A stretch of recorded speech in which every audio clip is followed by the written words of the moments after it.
welcome. I especially appreciate our registrar who has not had sleep in the past 2 weeks trying to make sure this works. Hilda Adetunji Adeniro Emena. So welcome. Also with us here today is the representative of the President of Town Planners Registration Council of Nigeria, Town Planner Ishaku Mukhtar Kura, who's represented here today by Town Planner Alabi Ndambula. I hope I got that correct. Thank you very much and welcome. We have also with us the Acting Registrar of Top Rec, Town Planner Samuel Bayomi. You're welcome. We shall take more recognitions as we go on, but let me also especially appreciate the former president of the Nigerian Institute of Town Planners, Town Planner Nathaniel Ategide. You're welcome, sir. Well, distinguished guests, ladies and gentlemen, today is a very straightforward day, and our program indeed is an easy one.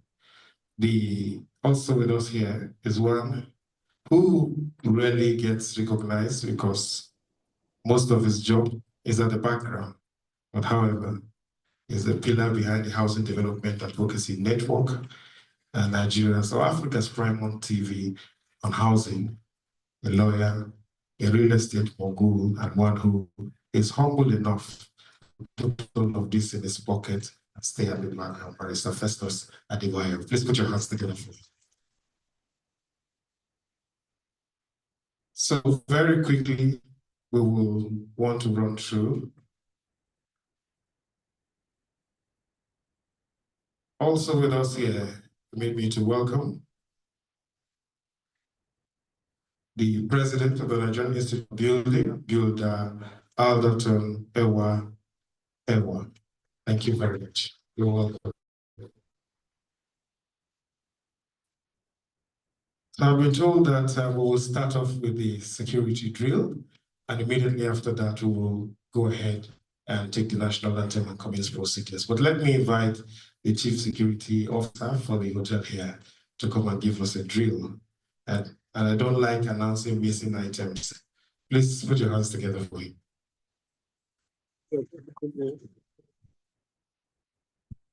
Good morning, participants. You are welcome to Abuja Continental Hotel, the safest, secured, and the most comfortable event center in Abuja. Saleh Mohammed is my name. I'm the hotel safety manager, not CSO as Oga announced. It is a tradition in this place. Before commencement of any program, we give safety and security protocols, so that from beginning till the end of the program, we will not record any incident.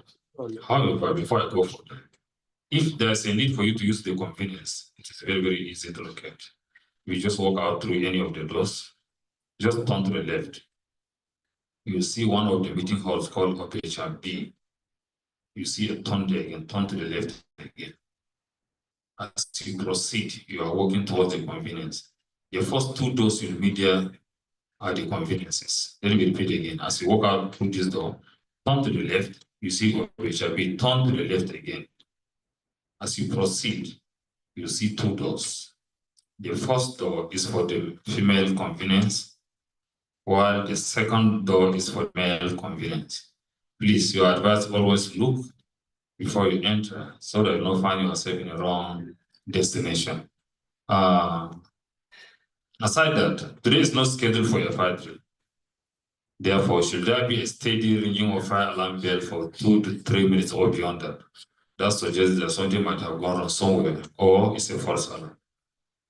However, whatsoever the reason may be, please don't be panicked.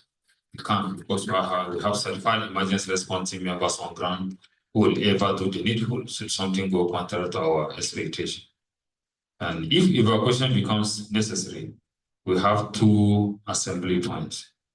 One You can exit through the main exit door near the scanning machine where security personnel is positioned. As you exit to the left, you see the muster point there. If assembly there will not be possible or safe or whatsoever reason, we have alternative assembly point, and you can get there by passing through the same doors, get to the convenience where earlier described as a exit door there. Pass through, and as you pass through that, you see directional signs that will take to your alternative assembly point. Then on the security aspect, this is a public place, though it's a controlled environment. It is very, very important that our personal variable belongings, more especially our mobile phones, should not be left unattended. If you have cause to live where we are seated, maybe for tea break, lunch, or whatever reason is, it's not just peculiar to this place, it's a global best practice anywhere where there's events. Please let us adhere to that, because hotel will not be liable for any loss or damage of items like that. So it's very, very important we take note of this.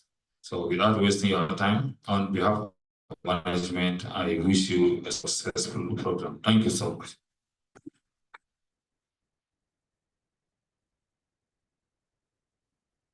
Thank you very much. The security drill is very important as a part of measures to make sure that we leave here happy as we came. Today we'll be talking about taxation. I believe that these issues will also take center stage. Today we stand there like skilled craftsmen on a well-organized construction site. Each of us bringing our tools, our knowledge, and our years of experience to raise not just walls, but roofs. The very framework of our industry poised for transformation. This forum, hosted by the Council of Registered Builders of Nigeria, in collaboration with the Housing Development Advocacy Network and with great support from Steron, is more than just a meeting, it is a blueprint session, a place where ideas are drawn like architects' plans, discussions poured out like concrete, and solutions welded together with the insight and collaboration. Our theme today, Nigeria's tax reform and the building and construction industry, implications and opportunities, invite us to examine the scaffolding of our reforming economy. Just like the structural adjustment on site can mean the different things between stability and collapse, tax reforms also, though technical, are neither stifle or strengthen our industry, depending on how they are understood and implemented and engaged. We must thank our Chairman of Council, Hilda Sampson, Ame of Palua, PhD, FNY, IOB, and the other team at the Housing Development Advocacy Network for choosing our speaker, for selecting the theme, and for ensuring that our speaker, who at this moment is the best person in this country to talk about taxation, to come and speak to us. So distinguished guests, much like the hidden work beneath the surface, reinforcements, drainages, soil tax reform may not always be visible, but it strengthens the load-bearing elements of our economy. Over time, they pave the way for sustainable growth and investor trust and improved public truck infrastructure. In other parts of the world, like Rwanda and Singapore, we have shown clear fiscal architecture, the built environment can thrive and lift the entire nation. Here in this forum, each of us plays a role. Policymakers, like architects, set the vision. The regulators, like engineers, ensure soundness. The builders and developers, we bring structure to life. And together, through focused collaboration and open dialogue, we can construct not just a better house or better buildings, but a stronger, more resilient industry. And so, distinguished guests, ladies and gentlemen, I ask that we rise as we honor Nigeria by taking the national anthem, formally commence proceedings.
Thank you very much. You may please take your seats.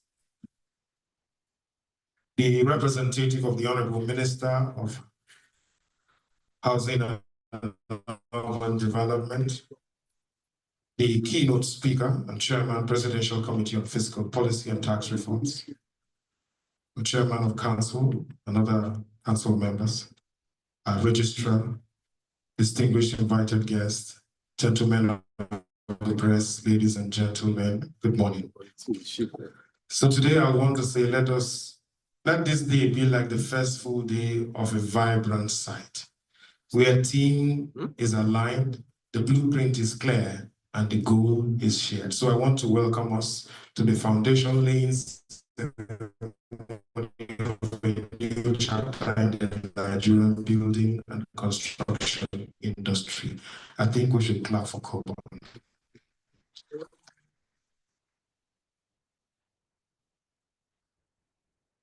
To begin and welcome us officially is one whose story is short, but is lengthy and impactful in Nigeria. And once upon a time, in the city of Zaria, he was born. He graduated with first-class honors in architecture from Abelo University and moved on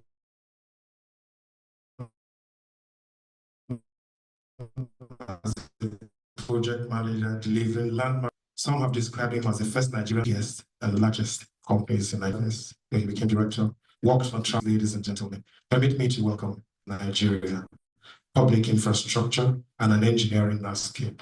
With over 47 years in hands-on experience, spanning both the public and private sectors, as the fourth chairman of the Council of Registered Builders of Nigeria, president of the Sector of Skills Council for Building, and chairman of the Nigerian Artisans Award CAA, he has helped to lay the beams and reinforce the foundation of Nigeria's building profession.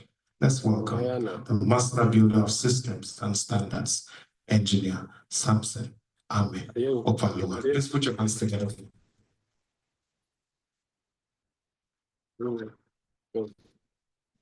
Please, can we clap properly for him?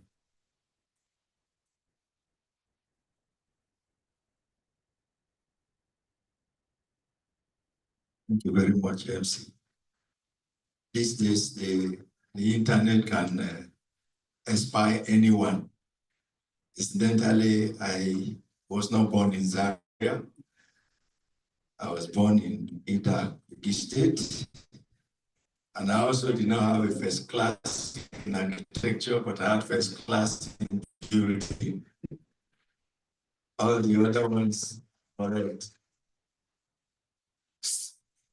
The Honorable Minister of Housing and Urban Development, ably represented by my former colleague and Director of Public Building, US Femi Temitope, our special guest and presenter this morning, the Chairman of the Presidential Committee on Fiscal Policy and Tax Reforms, our brother, Mr. Tayo Yedele, the presidents of various professional bodies and regulatory bodies in the built environment here present, the captains of industry, practitioners, and investors in the construction sectors in this country, the convener of the famous Africa International Housing Show, our indefatigable fighter for affordable housing in Nigeria, Barrister Festus Adebayo, members of Council of Registered Builders here present, the Registrar of Council, distinguished members of the press, ladies and gentlemen. I'm delighted to welcome you all to this maiden Building and Construction Industry Forum, which is another in a series of activities marking the 35th year of the establishment of the Council of Registered Builders of Nigeria, COBON. As a corporate citizen, COBON takes seriously its responsibility to society in ensuring the provision of safe and sustainable buildings and infrastructure required for national development and housing of our people. I must place on record with deep appreciation the support Council has enjoyed from the leadership of the Honorable Minister of Housing and Urban Development, Architect Ahmed Musa Nangiwa, fellow Nigerian Institute of Architects, towards the discharge of the functions in line with the established act, one of which is this forum that is being convened here this morning. Distinguished ladies and gentlemen, any keen watcher of the renewed hope agenda of the administration of President Bola Ahmed Tinubu, CFR, will agree that the key reforms being pursued with fervor is that relating to tax. The building and construction industry, because of its critical role in infrastructure development and its contributions to the nation's GDP, will certainly be impacted by these reforms of tax. May I underscore the nature of the building and construction industry in Nigeria with a view to positioning it appropriately in the tax reform conversations. This industry is run largely by SMEs, which produce some 60 to 70% of the housing stock in the country. The sector also creates a lot of informal sector activities, owing by the nature of the employment and feeder activities it creates. While the industry plays a crucial role in the economy, access to finance is a major drawback towards the expansion of its potentials. The industry also suffers the well-known evil of multiple taxation at different levels of government all over the country.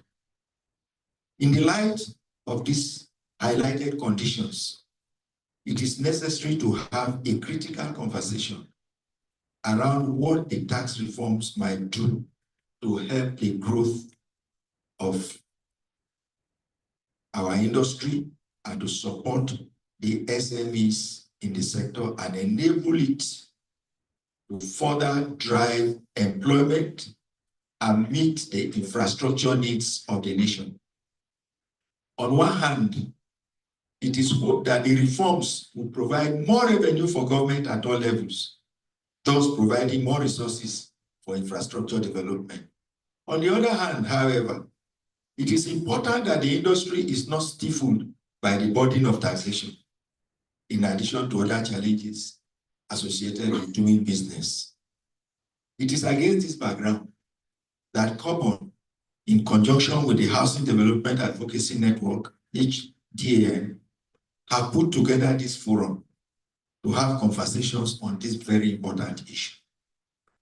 Various stakeholders from every segment of the industry are gathered here today.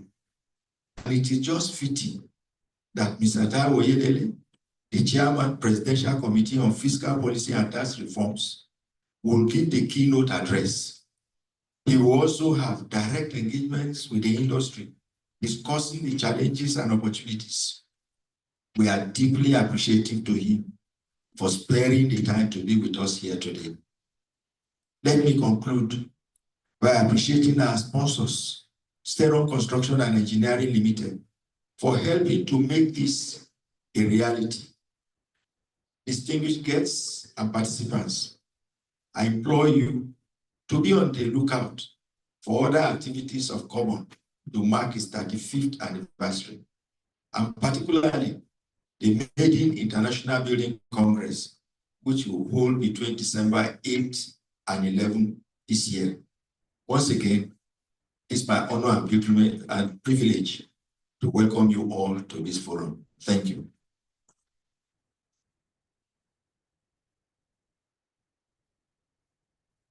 I think he deserves a better round of applause.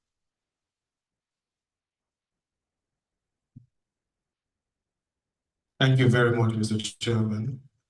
Today, I've been told we are talking about tax, and I remembered once in a class, somebody was trying to differentiate between tax and fine.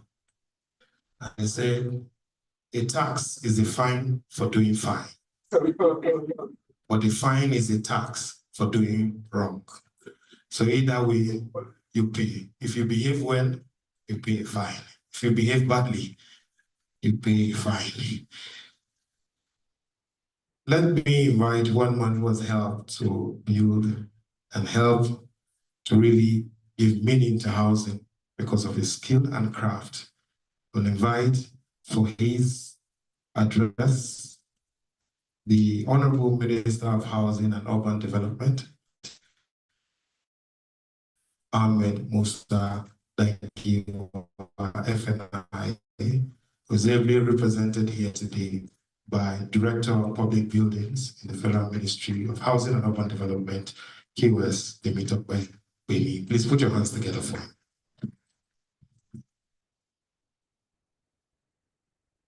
Let's clap for him because he will do what the Honorable Minister would have done himself. Good morning. Chairman, Presidential Committee on Fiscal Policy and Tax Reform, Mr. Taiwo Oyedele. Chairman, Carbon, Engineer, Builder, Opalua Samson, my boss and my mentor, the executive members of Carbon. Also want to recognize Barrister Festus Adebayo of Housing Development Network. We appreciate what you are doing, sir. The honorable guest, industry. My name will remain Penny Temitope. I'm representing the Honorable Minister, who is unavoidably absent due to national assignment. And I would like to go straight to a speech.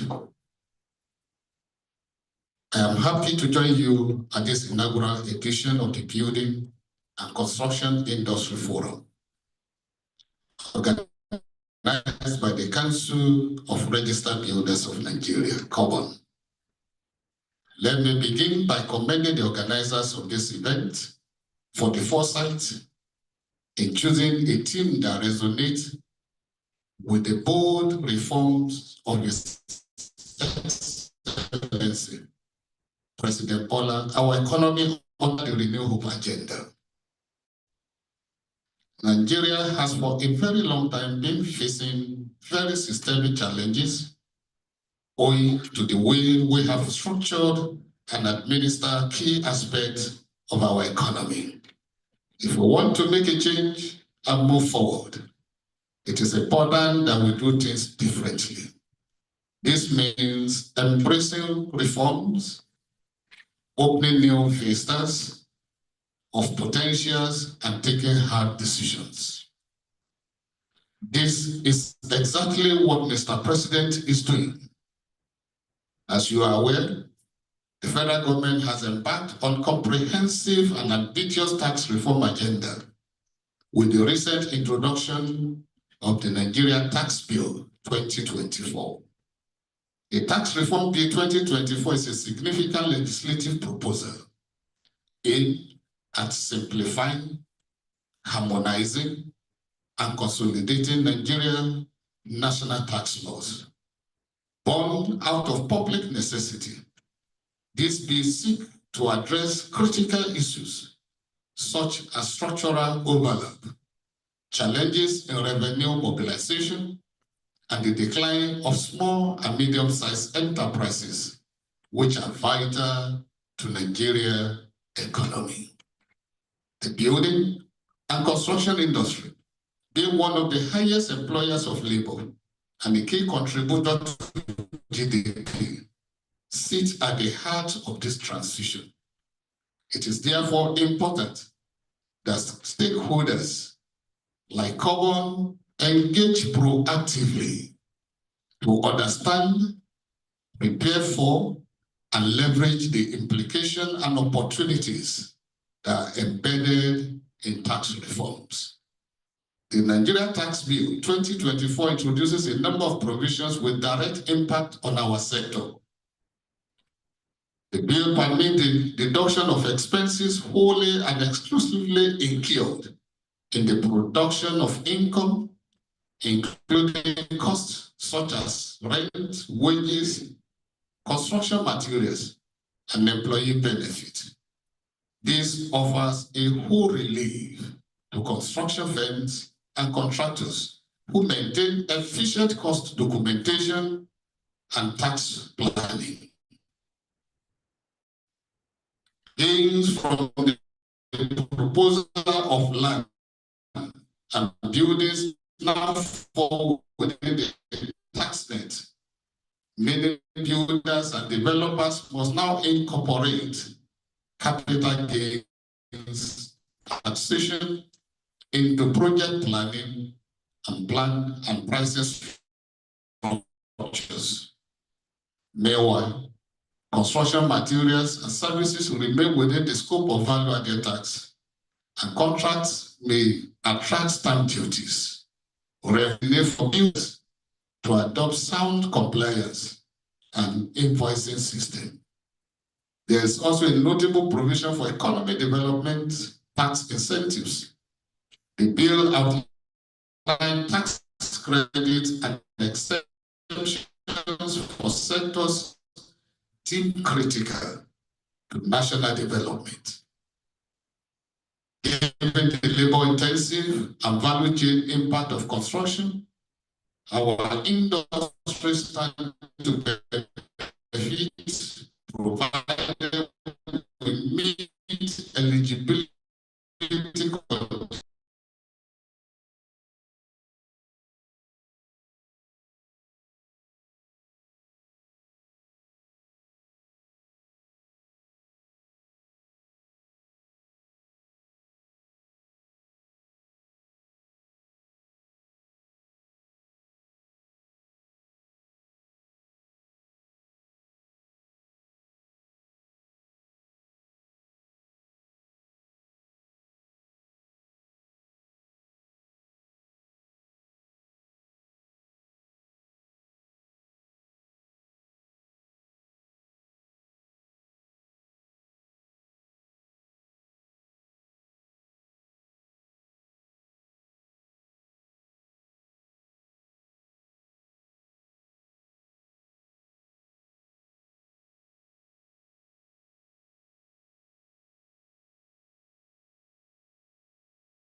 While we have fully aligned our housing policies with fiscal reforms, we are also working with tax authority to ensure that real estate and housing investment are guided by clarity equity, and investor protection. We believe this reform offers a timely opportunity to build a more resilient construction sector. As we navigate this new landscape, I urge stakeholders in the building and construction sector to see this reform not as hurdles, but as a blueprint for industrial revival.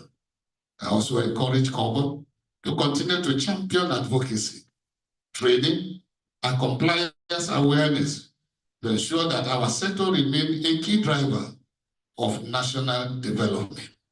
Let me once again thank the Council of Registered Builders of Nigeria for this invitation. Thank you, and God bless you all.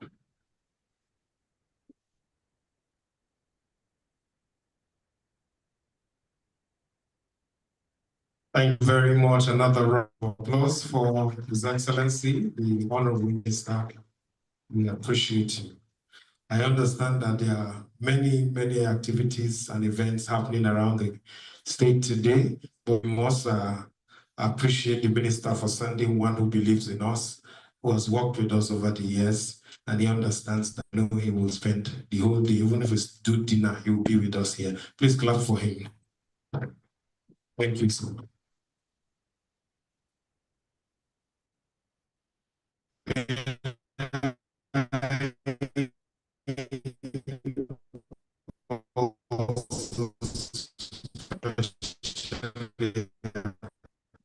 Appreciate the chairman of SVAPON, Togo. You're welcome.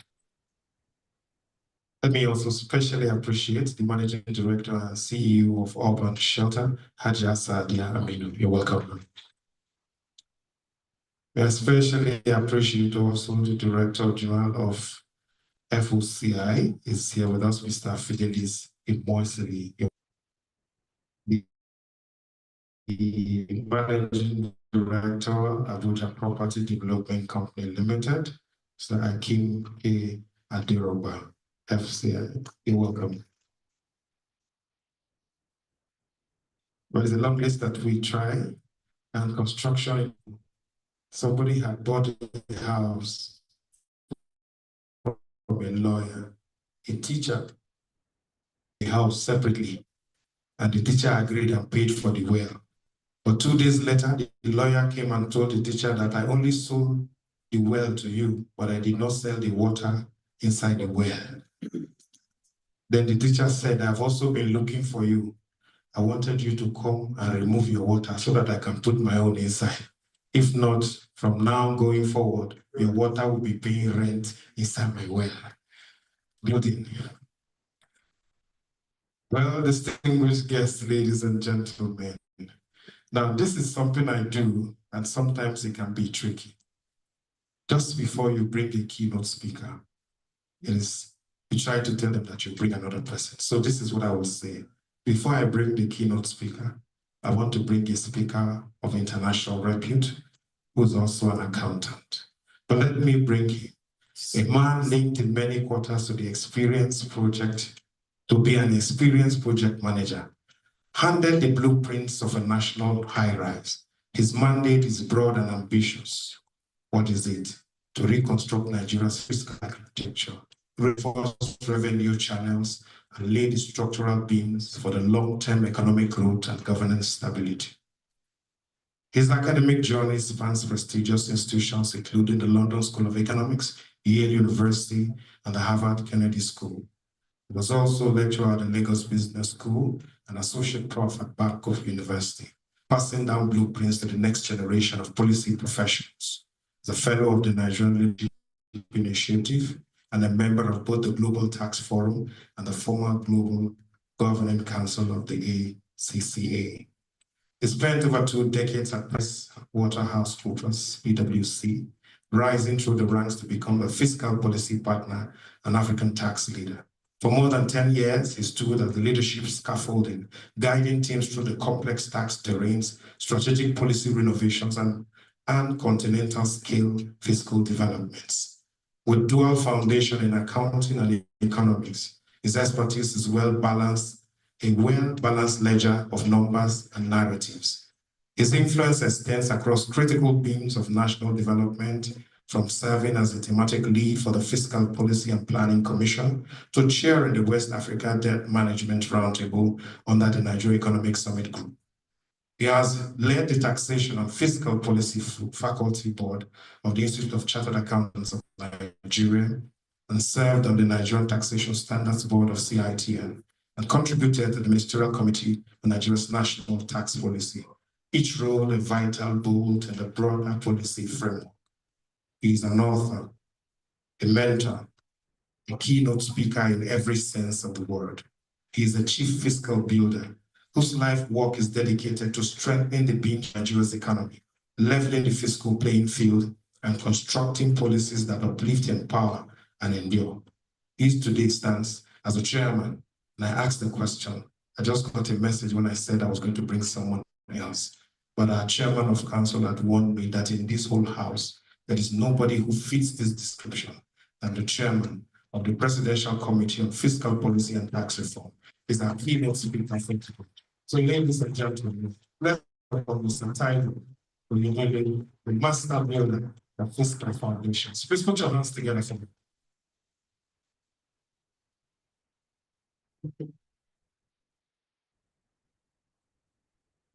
Thank you very much. Please have a seat. So I have to admit that my brother did an excellent job. So at the point I was confused myself.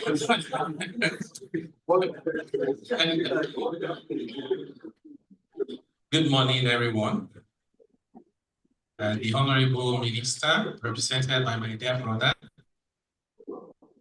Builder, QS, Amy Timitokwen,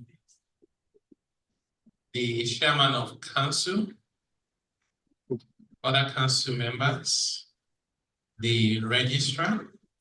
He has done a good job of following up to make sure that this happens. Builder Tunji Adiniro. Let me also comment very specially the Council of Registered Builders of Nigeria and the Housing Development Advocacy Network for this initiative. So I was really very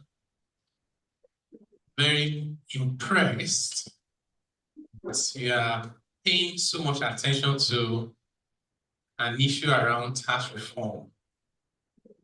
And the reason I say that is because majority of Nigerians, including professionals, they do not know anything more than what is on the headline of newspapers and what is on social media, even professionals in the finance sector. So we say, how then do we take advantage of the opportunities presented by the reforms if we do not understand them? So I'll share this experience everywhere to let them know that, as an example, they should go and learn from common.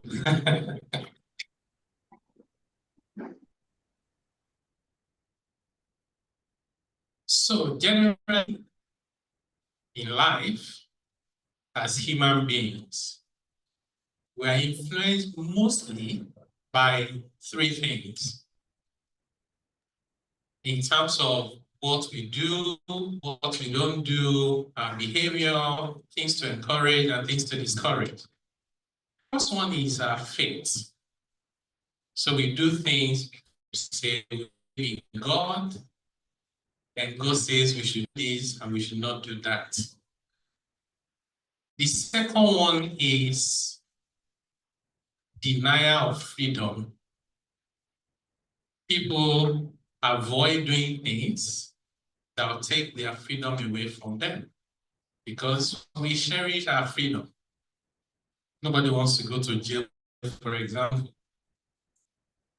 And the third one is anything that will take money away from people. And that's where tax comes in. You know, all the back and forths and the implications and complexity, confusion happening in the world today. You know, it's tax. Tariff is actually a component of tax. Just imagine one country, of course, not just one country, world's most powerful country, decided to just tweak tariff, and the whole world is upside down. So that tells us that these tools, if we use them in the right ways, they can make things happen for us as a people. So in the time that I have, I'll be discussing with you Nigeria's tax reforms and the building and construction industry. What are the implications and the opportunities? Both the chairman of council and the honorable minister, represented by my brother, had done a very good job of laying the foundation in terms of what reforms are trying to do. So the outline that I'll be discussing with you is to quickly set the economic context. Because like Bloomberg will say that context changes everything. Then we'll discuss why do we need this reform? And then we go into the expected impacts, the implications, the opportunities, and then I'll share my final thoughts with you. So let's start with the economic context. Clearly, it is not Eldorado. We're not where we want to be as a country. So we have to acknowledge that. So nobody is going to stand here and tell you that Nigeria is now a perfect country and everything is just fine. No. It would also be equally wrong to say that everything in Nigeria is upside down and nothing is working, right? So which means the truth is somewhere in between. And that's the reason why on the slide you see on the screen, I have decided to combine what I call work in progress. In other words, these are the areas where we want things to get better. We're working at them. And then the areas where we're already making the turn in the right directions, okay? So we can balance it. One thing you would agree with me is if you get your news mostly from social media and newspaper headlines, more than 90% of the times you will get the negative news because negativity sells. Positive news don't sell. So which means you have to apply more effort, extra effort to look for the positive news because they will not ordinarily give them to you. And the good thing is that these positive news are the places where the opportunities lie. So what are those work in progress areas? One is the exchange rate, convergence, and stability. We want our exchange rates to be stable. We don't want different rate between parallel markets, official market, that people will now start doing round tripping at the expense of the country. So that is one area of work in progress. Another one is inflation. And inflation is still high and it's affecting the cost of doing business, including particularly for your sector. Like if you think about it, if you want to borrow to build, you're going to do the math and it's unlikely that it will add up. So because it's not adding up, we're not able to build as much as we should. We have rising poverty. People who live in multidimensional poverty are not likely to be looking for new houses to buy. We don't have enough decent jobs, which means even if you have a credit scheme for mortgage, many people will not be eligible because they don't have decent jobs. Interest rate environment is very high. I already mentioned that. You know, in most countries, do a mortgage at single digit, actually low single digits. But here, it's going to be almost impossible to get anything like that. We have insecurity challenges, and there's social discontent. People are just, especially young people, the young people are just unhappy. Sometimes they really can't tell why they are unhappy other than what other people are saying. I was saying to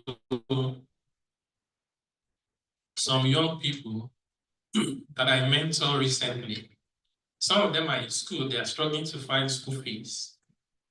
I then asked them whether they know about nail fund. And you know, they were not aware. These were not people in villages, they were in Lagos.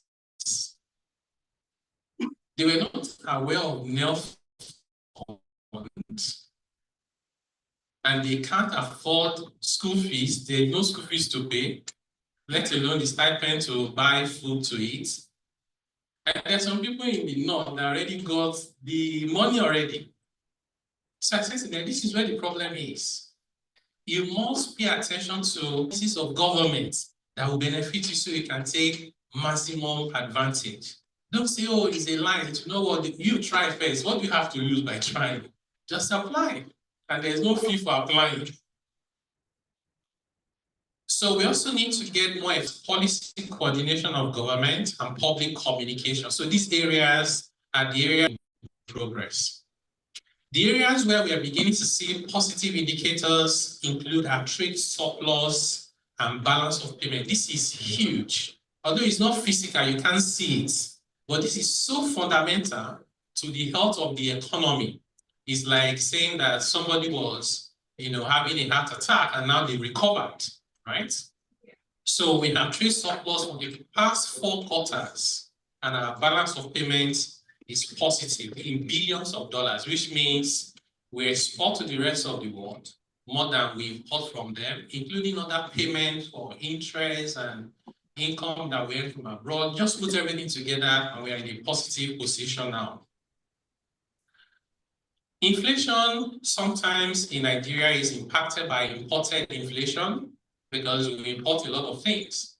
And if the prices are high where you're importing from, it will be high when you finish importing. Global inflation is coming down. And the only concern now is the tariff by the US. And we're seeing countries cutting their interest rates from EU to even the US. They pause at some point.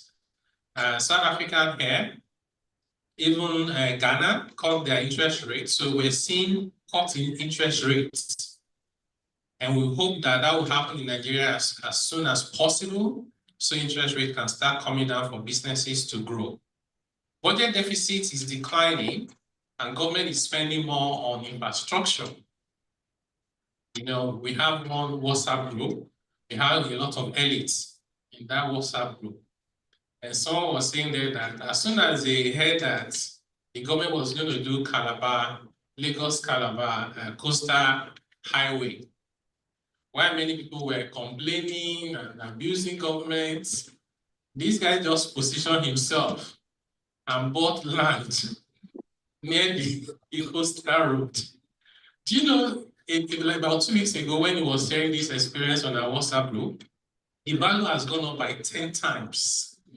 This is less than 1 year. Someone is there, someone is causing governments, and that's not the road they should build. Somebody paid attention to government activities, position themselves, and they're going to make a kill out of it. So at the end of the day, it's not the witch and witchcraft in the village that is pursuing anyone. It's how they position themselves. We have seen improvements in our tax to GDP ratio. This is an indication of how much revenue we have to run and finance government activities. The ratio has increased from about 9.6% at the end of 2023 to now about 13.6% in just 1 year because of the reforms of the current government. This also means that we stop printing naira to spend. In the past, we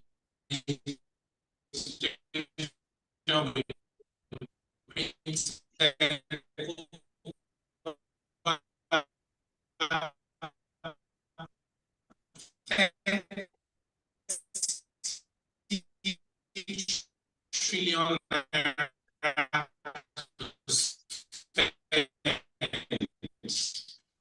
we have a good name for it. We call it ways at 30 trillion. The impact of that over 30 trillion we printed is one of the reasons why we have high inflation today. Because if you keep printing money that is not backed by productivity,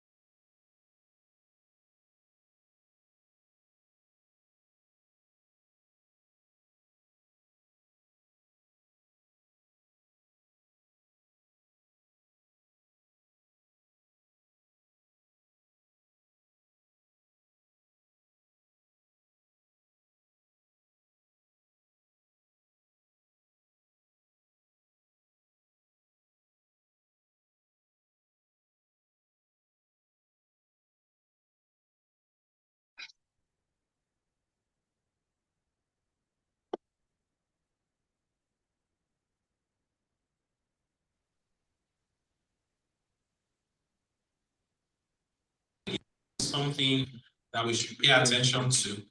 Our capital market is doing well, could do better, and we've seen improvements in inflow of foreign exchange, particularly foreign portfolio investment and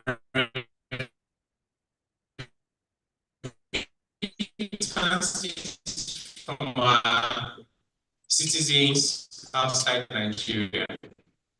Okay, so that's the economic context. So why are we reforming now? So Nigeria fiscal space, when you talk about government, means we are restricted. We can't do what we like to do. The way we like to do them is holding us down. And our tax system is not conducive for meaningful growth. And the chairman mentioned it in his speech. The tax system is holding us down, is holding us back. It's knee on the neck. And I have to put on record that we're very grateful to his leadership. I can't think of any other president in my adult life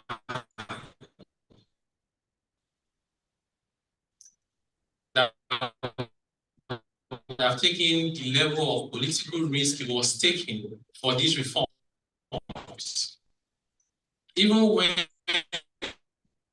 everything was turned upside down, there was a lot of sensationalization, there was a lot of tweaking and twisting. People invented things that were not in the will not vote for you again. It is against one section of the economy. He was very firm. And he said, we're not going to negotiate whether we need these reforms. We can negotiate the content of the reform. It takes serious leadership to do that. Because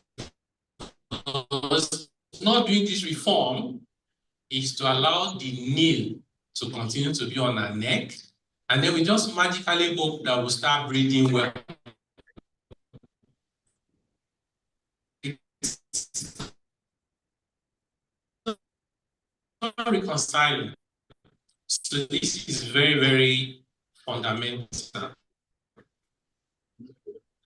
So the fiscal environment issues affecting the low revenue generation that I told you earlier on, a budget deficit, and we're printing money to cover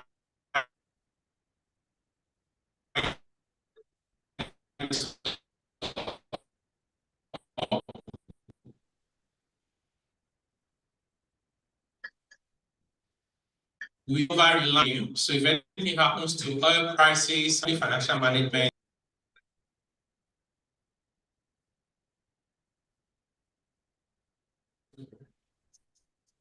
life is impossible for that person. How can they be paying taxes?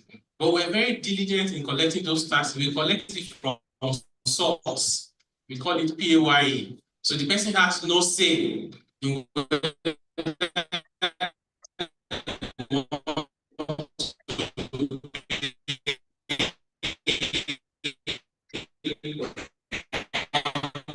not.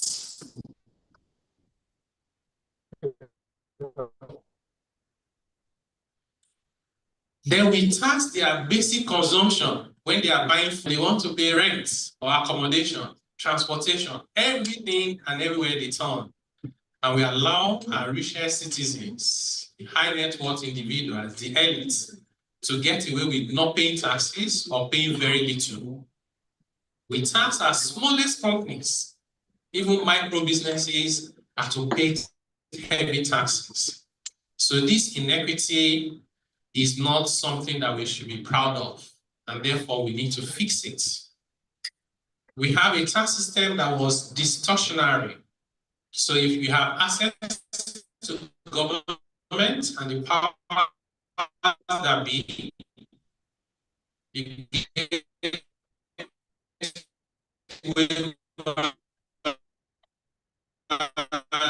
duty waivers, exemptions. The same sector may not have access to option in the economy. Our system is not competitive. Businesses to formalize. But once you formalize in Nigeria, your tax burden goes up by almost twice. The effective corporate tax burden on businesses in Nigeria is more than 40% of your profit. Goes to all manner of taxes from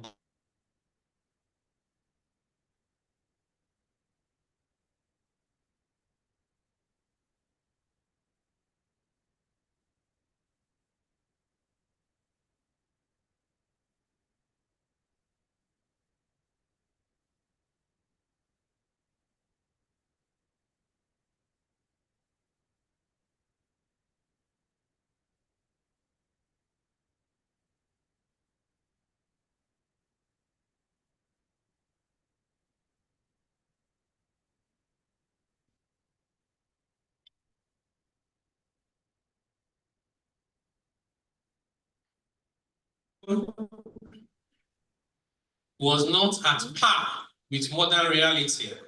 We have a lot of fragmentation, everybody pulling in different directions and doing their own things.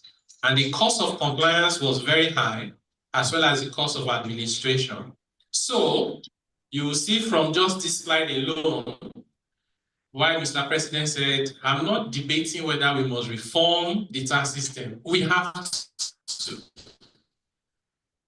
Because it's the only thing to do. Let us discuss what we should be reforming. So the next slide, what is our approach? Now that we've identified what the problems are, so how are we reforming? We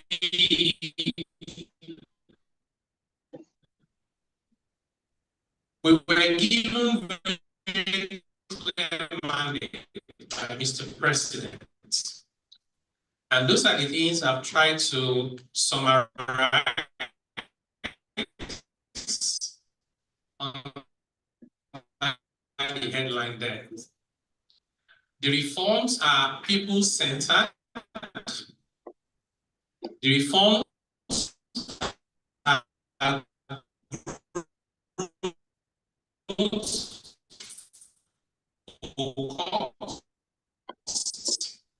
and reforms are efficiency-driven. Three things.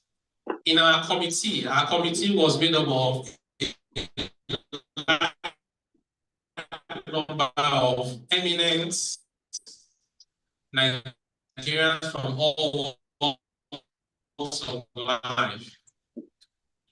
And we spent a lot of time agreeing on the principles for the reforms, so that when we got to the point of writing the language of the law, we were always having a lot of debate and disagreement. So, okay, let's take a step back. Is this debate people-centered? I'll give you one example. We still have that issue today. There are very, very senior people in government, particularly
coordination, fair taxation, responsible borrowing, and sustainable spending.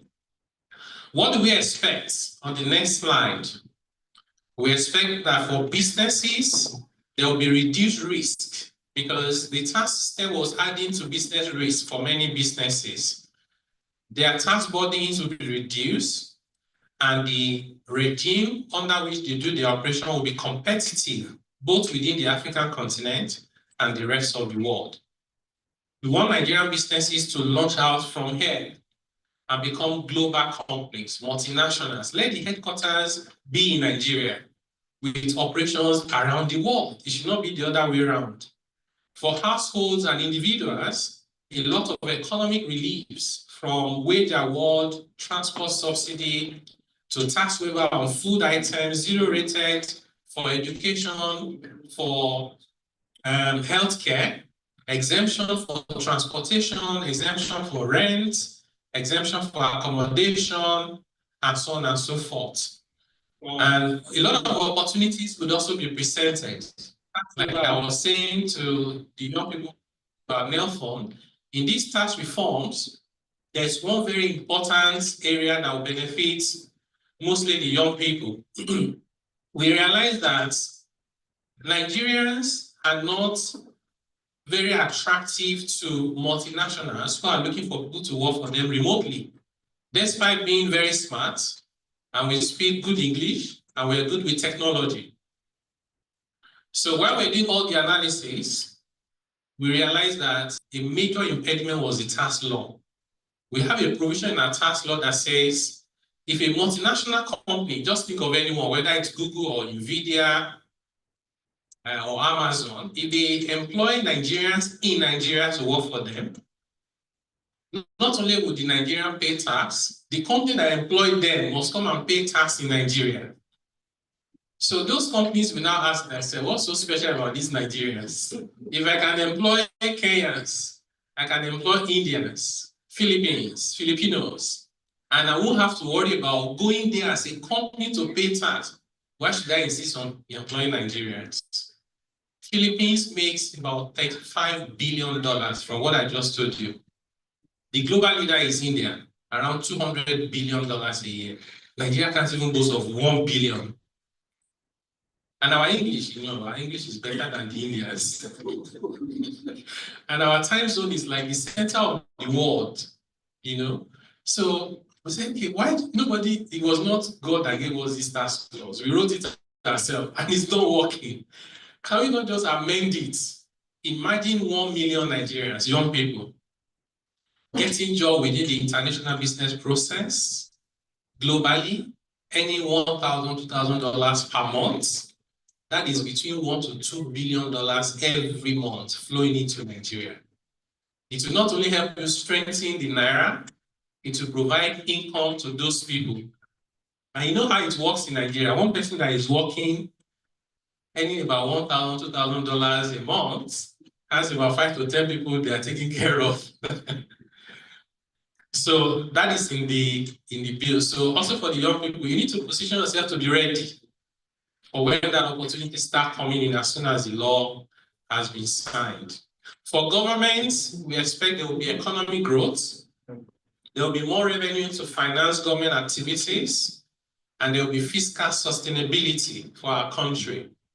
One of the indicators that was very scary for me was that as of 2022, the federal government of Nigeria spent about 97% of its revenue to service debts. This is almost everything. Almost all the revenue the federal government earned was to service debt, which means they borrowed to pay salaries and to do every other thing. If you continue with that, you end up with a debt trap. It's almost point of no return. But the good news is that 97 was down to 75% by 2023, and by 2024, we expect to be around 50%.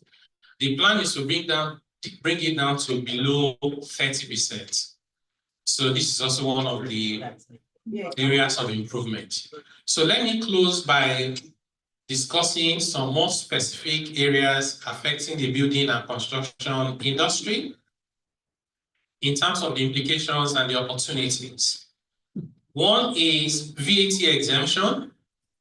So no VAT on land, no VAT on sale of real estate, and rent is exempted from VAT.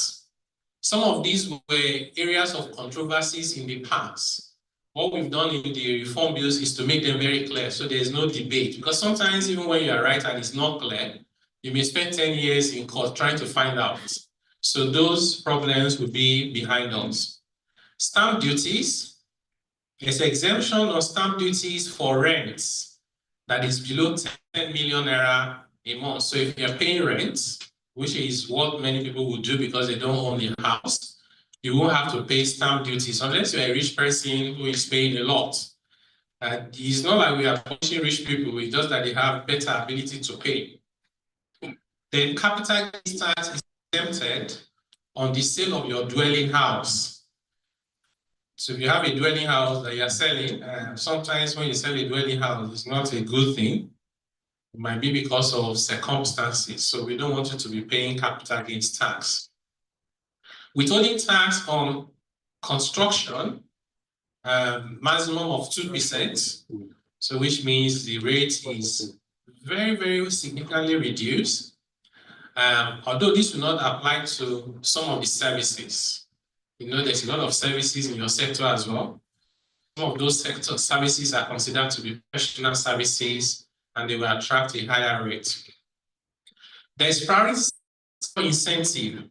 So we identify sectors that we believe should be priority to Nigeria.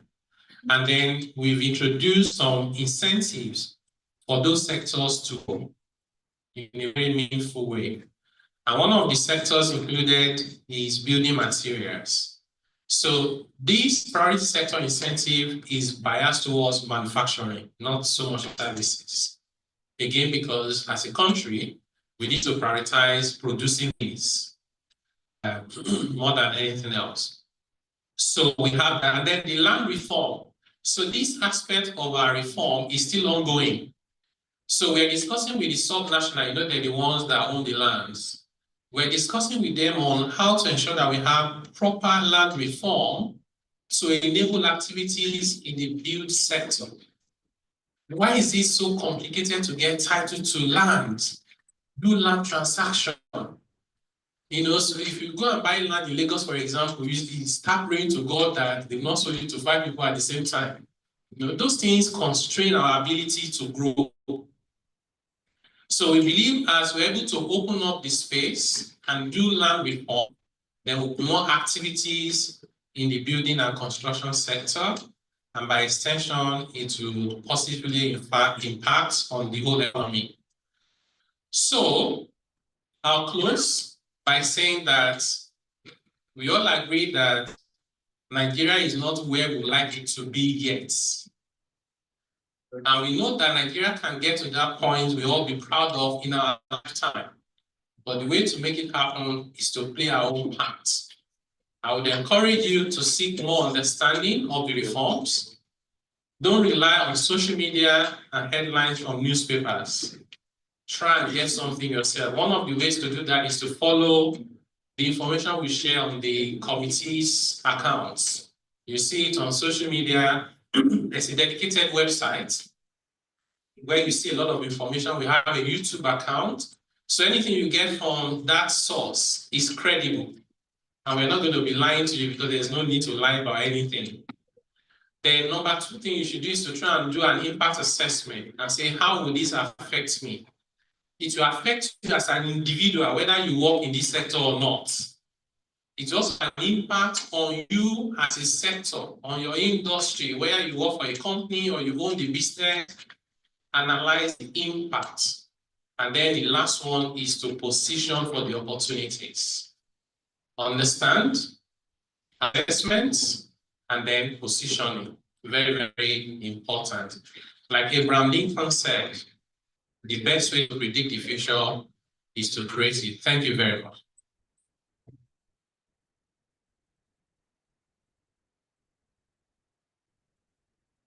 I think he deserves a standing ovation.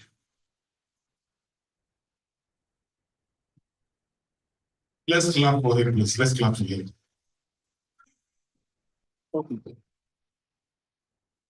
Thank you very much for that very deep and insightful thought. Please, let's take us.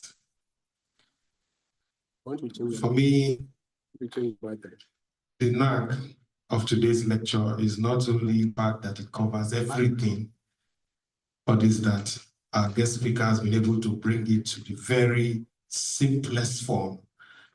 And so I think you should still be doing lectures Just continue because this is a very beautiful one. Thank you very much. And how come we didn't know so much about taxation and what you're doing? I think we'll hold this more. It will be a bigger one, and I know your office can fund it. Please put your hands together for it. Because our members need to know. Everybody needs to see how simple you painted it. And a lot of people, you have treated a subject that is feared by governors. I see how simple you made it look. Something that made governors want to go on strike. So thank you very much, sir. We are honored to have you. Another round of applause for him, please. Especially appreciate the Registrar for Estate Surveyors and Valuers Registration Board of Nigeria, ASV Shehu Janet. Please put your hands together. We also have the Registrar for Quantity Surveyors Registration Board of Nigeria, QS Abdullahi Al-Kali. You're welcome. But thank you so much. Well, when you have one who has more than one capacity, 2 caps, that is what you get. I remember once we were trying to hire an accountant, and I was put on the board interview accountant. And I asked a simple question to the accountant we're trying to hire. I said, 50 for plus 50, what will it be? And the young accountant moved his chair close to me and said, sir, what will you want it to be? But accounting has changed. I said once, before a very large gathering, that I am into round tripping and my wife is into human trafficking. I thought it was a good thing. And they called me to a side and said, exactly what do you mean? I said, yes, I'm into round trip because I travel around the world. And my wife, in the community where we live, the school is on the other side of the village. So every Monday and Thursday, she volunteers to take the children across the road to the other side. So I thought that was human trafficking. I've been told that we will need to reposition this place because we are moving quickly into the panel discussion right about now. So we will need to also move the podium. So I want to yield my podium. However, I will still remain MC till the end.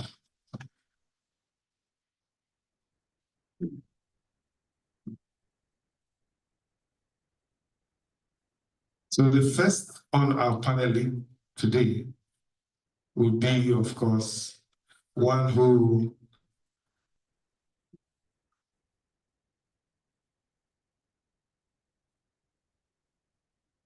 is an executive management professional who's also result-oriented. She has focused and driven and a dynamic leader with over 15 years progressive leadership experience. She has led Urban Shelter, a real estate development company, through engaging change management since 2015 and repositioned the company to be an industry leader in real estate sector. In addition, she heads the thematic group for the housing and urban development of NASG. She's also the coordinator for the technical working group Housing and Urban Development for the Medium-Term National Development Program. She provides guidance as a board director in a number of companies, including Shelter Suites and Hotels Limited and North South Power. She's an alumnus of the Brunel University and School and Oriental and African Studies, University of London. She is one who is passionate about leadership, but in the finger, on the tips of her finger, is the desire to make gender equality a very global issue, particularly in Nigeria. Distinguished guests, ladies and gentlemen, let's welcome Managing Director and Chief Executive Officer of Urban Shelter Limited, Madam Saadia Amin. Please put your hands together.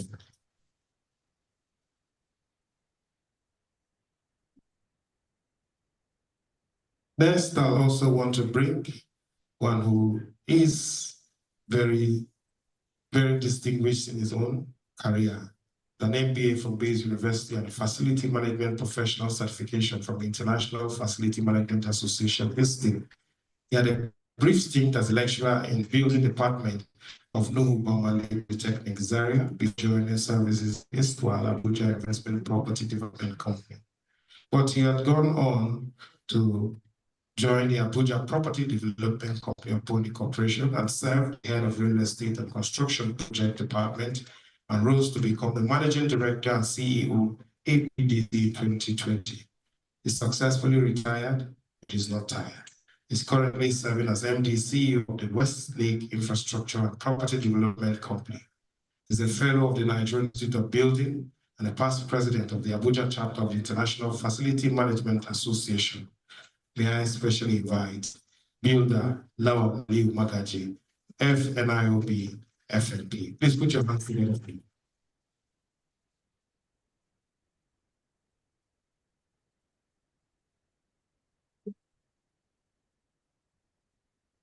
Our moderator for this session is one that is hard and difficult to describe in very few words. He's a master craftsman. Of housing, provide relief for people who are paying rent. Okay, can we appreciate our technical crew?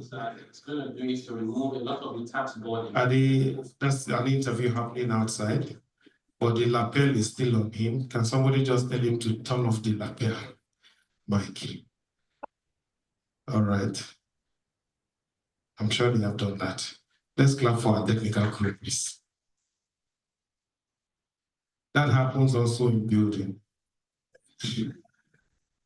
Telling you, I leave the hotel once and I was hearing all the discussion in the next room.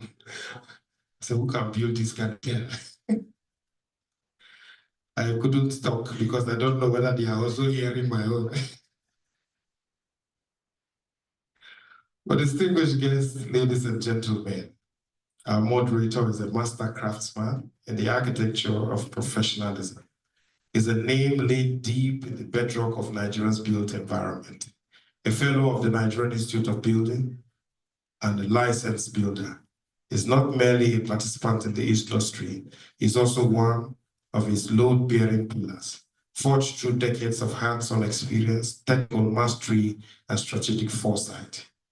His professional journey spans over 35 years, a career poured and cured with the patience of a seasoned mason and the precision of a structural engineer. His academic foundations are laid across solid with degrees in building and construction management, MBA focused on operation, production, and management, each one a reinforced lab supporting the rise in the industry. His education does not end with mortar and theory. He climbed further, undergoing an advanced management program at the Lagos Business School with the Pan Atlantic University. He's a chartered arbitrator, and he doesn't just build with blocks, but also bridges, resolving disputes, aligning perspectives, and reinforcing structural integrity for the profession of wisdom and fairness. Today, as Registrar and Secretary of the Council of Registered Builders of Nigeria, Builder, permit me to invite our Registrar and friend, Builder Adetunji Ayola. Please put your hands together for him. It is different. In the ever-evolving skyline of Nigerian construction landscape, it is not possible to mention building without mentioning him. Thanks also to our president, our chairman of council, who believes that working together can only make things better. So in the next few minutes, you will hear them dissect the questions and deal with the issues. But this panel I've been told is not complete until, because we're going to be asking questions of the panel and asking questions from the paper earlier delivered. So permit me here to invite, to make this panel totally complete, the chairman of the Presidential Committee on Fiscal Policy and Tax Reforms, our keynote speaker for today, Mr. Tayo Oyedele, to come and join the panel also. Please put your hands together for him.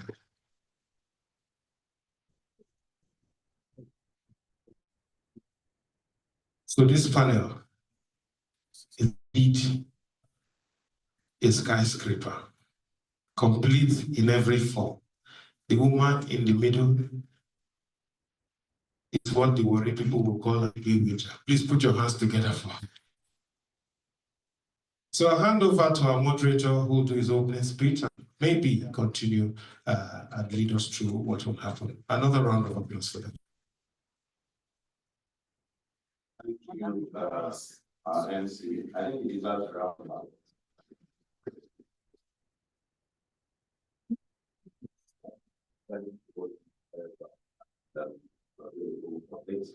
This session will feature the discussion of the presentation as well as the questions from the participants, so that we can have better engagement and take advantage of the presence of the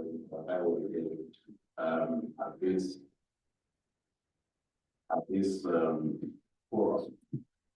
Clearly, for us in the industry, I think that's one of the things that has been stated earlier. We need to understand the macro environment in which our industry is set. It's not enough that you just focus on knowing how to build and focus on your skills and those you're practicing within a certain macroeconomic environment. And that's why this conversation around taxation and its implications to your business, to your practice. That's why we're having this engagement. I'd like to ask the discussion to give their initial thoughts and bring this stage. And I'll do ladies first and ask in sharing our thoughts and then we'll go to the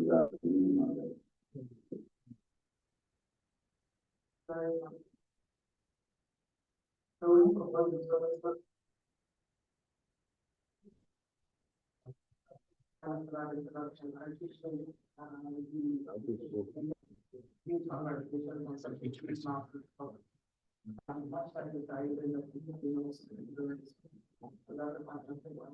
I have a long history with taxation, even though I have also years ago, I was part of a team reviewing the draft technical for local so seeing parts of it now, I think I'm really going to so that's that. I think at the core of it, in one sort of recognize that this is the community and we struggle with showers. I know they didn't even from the school. The example of the previously intentional, bring far on the shoulder, versus the water.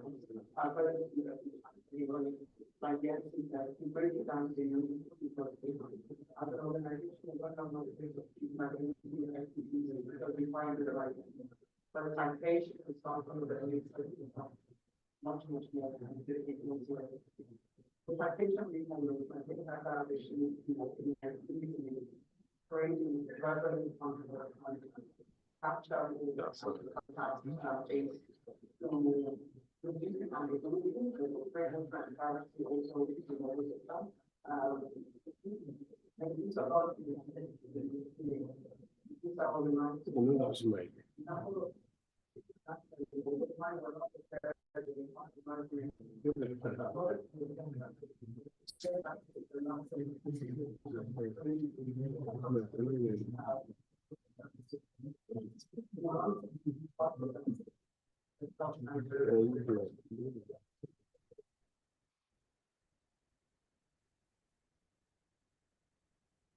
very much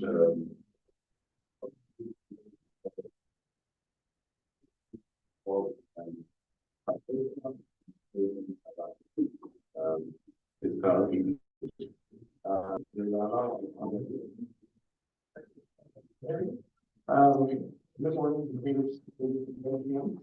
I must recognize the chairman as well. My president of the building, our guest speaker as well, and the registrants, other participants as well. Well, as far as tactic concerned, when I was the MD of the Government Development Committee, I had to do time. I've been a training person all my life, but when I became the MD, I had to take out some other things. That's inclusive. One of the major issues we have with tax issues, you have to grapple with a lot of things. I'm just speaking from field perspective. The guest speaker has educated us more on what tax is all about. But at the same time, we want to feel and face when we have to deal with tax. And at some point, I was thinking whether the idea of tax will continue to tie the news on the people pay tax. And even the people that are not on the tax list to be on their own. That is what I feel at some point in time. Because I was thinking that we need to broaden the tax base, get more people into the health, and probably less the tax effect on the people that are compliant. But most times you find out that the budget is so much and the tax authorities are not really concerned whether you survive or die as far as you pay tax. And it shouldn't be so. It should be a kind of win-win, contributing and helping you to make sure you succeed. Because when you continue to pay tax at the expense of your survival, I don't think that is how it's supposed to be. Tax is supposed to help us. We are supposed to get tax incentives, and this is why this is very important for us in the field in construction industry to know what are the incentives, what are the things. And Nelson Mandela said, you should not lose, you should win, and more. And I'm not going, I'm not regarding the and that's what I think more as by the guest speaker. A couple of years back, I was faced with dealing with Nigeria Corporation, and there was an agreement that we had to sign, and they got those agreements with laws signing ordinance. Those are the independent law. And they are even telling me that you have to pay in shillings, and I didn't know where we buy the shillings. So I think the guest speaker, honestly, you have a lot of job on your hands, and I hope the committee is going to be a standing committee that is going to be continuous because we have lots of issues. In construction industry, we have lots of SMEs. Those SMEs are the backbone of construction industry. And when we are planning to do the tax, it becomes very difficult for them to operate. The cost of creation will be so high, and it will be difficult for them to survive. Even the personal income tax, the 800,000 tax, I think Nigeria is what we call the middle class, and the white collar. So we rather have, if we have much. And I think we're going to do and look at some of it. And tax collection as well. In the field, we have various standing people from the arts, from national, from the sub-national, from local government. I saw in the past, I read part of the tax reform, and I saw there is collaboration, there's going to be collaboration between the federal and MDAs.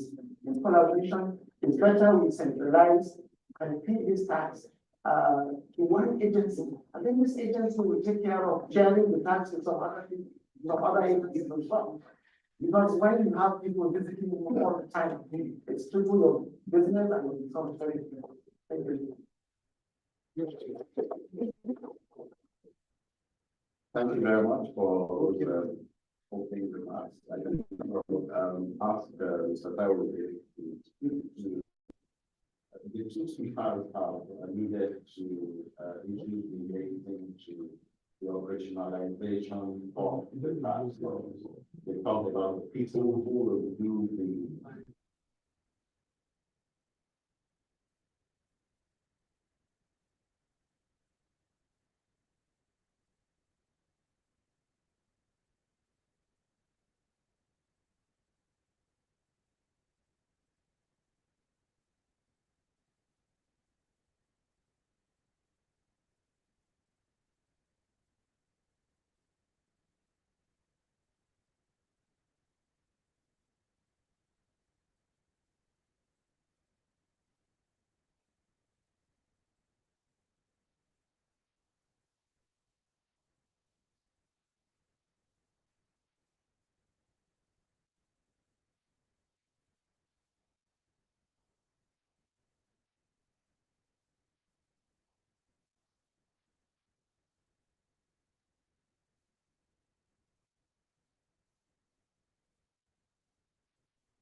Part of that implementation also means that we have to identify all the key stakeholders, both from the government side and from the private sector side. And so we have the FRA, the joint tax law, we have the state governors, finance commissioners, and we're all engaging with. In fact, the FRS will be the most impacted in terms of implementation. And they set up already the whole units within the FRS just to implement the reports, headed by two directors, the project director and supporting director. They will give you an idea of the level of seriousness that is committed to it. We also are engaging with the customer service. We are discussing with local government as well, and that has been the most difficult one.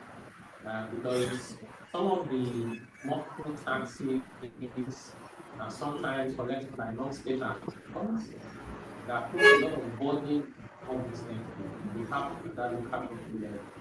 So we also don't want to do anything that will be in constitution, so we are making sure that we have the first understanding of what is right and what is not right, and how to get it. For example, in the tax reform bill, we have a provision that states once the laws have been enacted, no taxes can be collected in cash anymore. The objective of that is, if you cannot collect tax in cash, then the chances of you trying to collect for your pocket is reduced. We also hold the view that anybody that does not have a mobile phone and does not have a bank account should not be paying any tax at all. Right, because that is hard already. So, and the plan also is that in my opinion, if I also pay, if I Baba, like tailor or organizer, you pay 2,000 naira a year, and that's all you need to pay. So the day you have 100, start something 100. You pay 100, your balance is 19, right? So you pay because that feedback of the system is your receipts. So that way, there's even more transparency as to how much money has collected. So we can get full government to account to use that money to take care of society. So we are optimistic. We're not saying we'll be perfect overnight, but we think this journey that we started, if we all can work together and sustainable, we can transform our country for the good. Thank you very much. Not suitable, knowing that we are not dumping the report and walking away, because we are staying there and they will always be able to point the finger at you and say, this is what we plan to implement. Where is it? How far have you gone with? There will be room for questions from the participants. We know that that's very important. We just take another round of the questions there, and then we'll come to the participants and take questions. Well, very mindful of the time, and we intend to push to the time. While Mr. William was making his presentation, one of the things I thought was very important for us in the industry to know is the issue of documentation. And I think he alluded to that partly because you will not be able to enjoy the benefits if you don't keep your records the way they ought to be kept.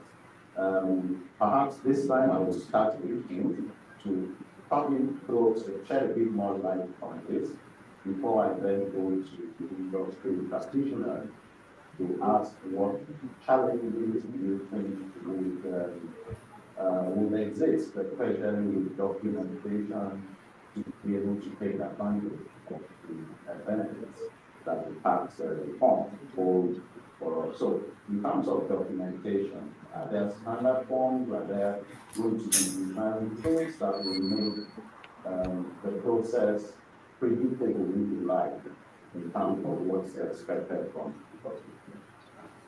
Yes, thank you very much, Manuda. So this point you just raised is so important, and thank you for raising it. Because at the end of the day, when it comes to tax matters, evidence is everything. So if you say that small businesses do not pay tax, no company tax, right, when I come to you at the tax man, you can't just use your mouth to say, we have not been 100. We expect the man to just come back and say, okay, good luck next time. That's not how it works. You must keep record.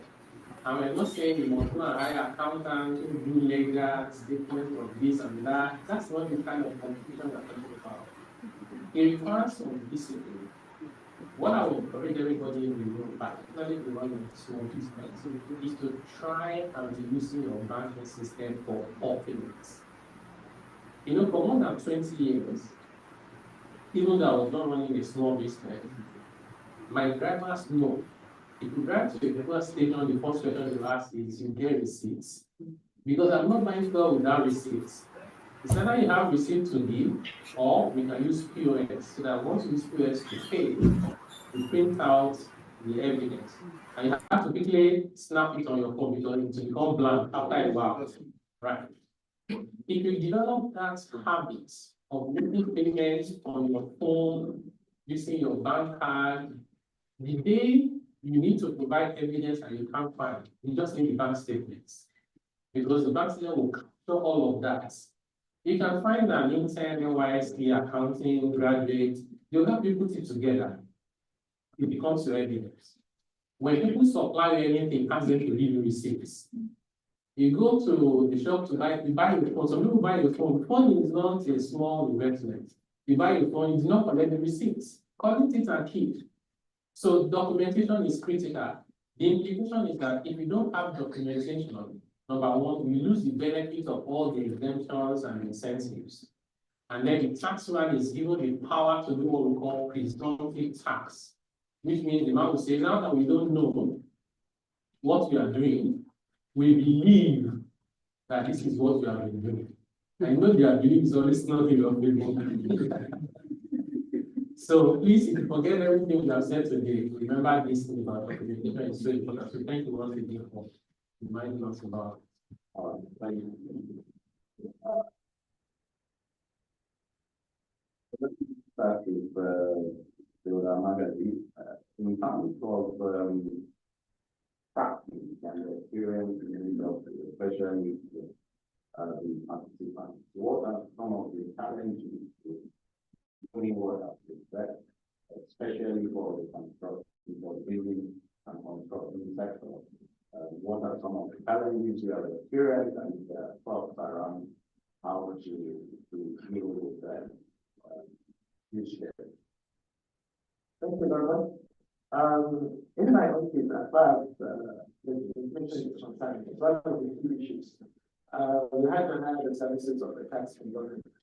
I used to advise us on the areas where I think the present tax is not in that. But property tax division. So probably if we can find a way around some of the legal ways of reducing the tax money, we are able to do so, and it really helps us. And as rightly said, that the communication in terms of the way we preparing the payments, in terms of preparing the payment, and so on, is a big issue. As far as I'm concerned, my little experience in the public holding company, we try to play by the books. It costs us a lot because we are a government-owned company. We can't seem to be doing at least the laws of the federal government. So we have to try to ensure that we are playing by the books. If we do all that, costs us a lot, and we see a lot of people getting away with it. It pains us so much. But I think now with this effort, more people will be brought into the country. And I think it's for the benefit of all of us. This tax reforms will be very human for us. But one thing I would want to emphasize, and a lot of belief we have, is that probably we need to tax the rich, probably in order to socialize the poor. Now in Abuja, we have one big issue, and especially in most of our major urban cities, we have the issue of empty houses. Is it possible to tax these empty houses? When you have issues to do with housing, housing is not always enough. We have a lot of housing shortages, and there are lots of houses being put under lock and key because of people have money, and the families to that is an area where they can just invest. And these are issues that we think If governments can look at it this way and probably tax these people more, for the benefit of the poor, it will go a long way. And as I said earlier, SMEs, there are a lot of SMEs in the construction industry. Those are small businesses. Those small businesses need to be encouraged, and they also need to be educated on how to go about this transport. And also in terms of filing, monthly filing, and so it's a big project. Probably there will be some kind of technology involved, and I know definitely one of the areas that we can have to make simplify things and make it possible for you to just go online, be able to impute all your data, and you don't be able to see your chat to go along with solving some of our issues.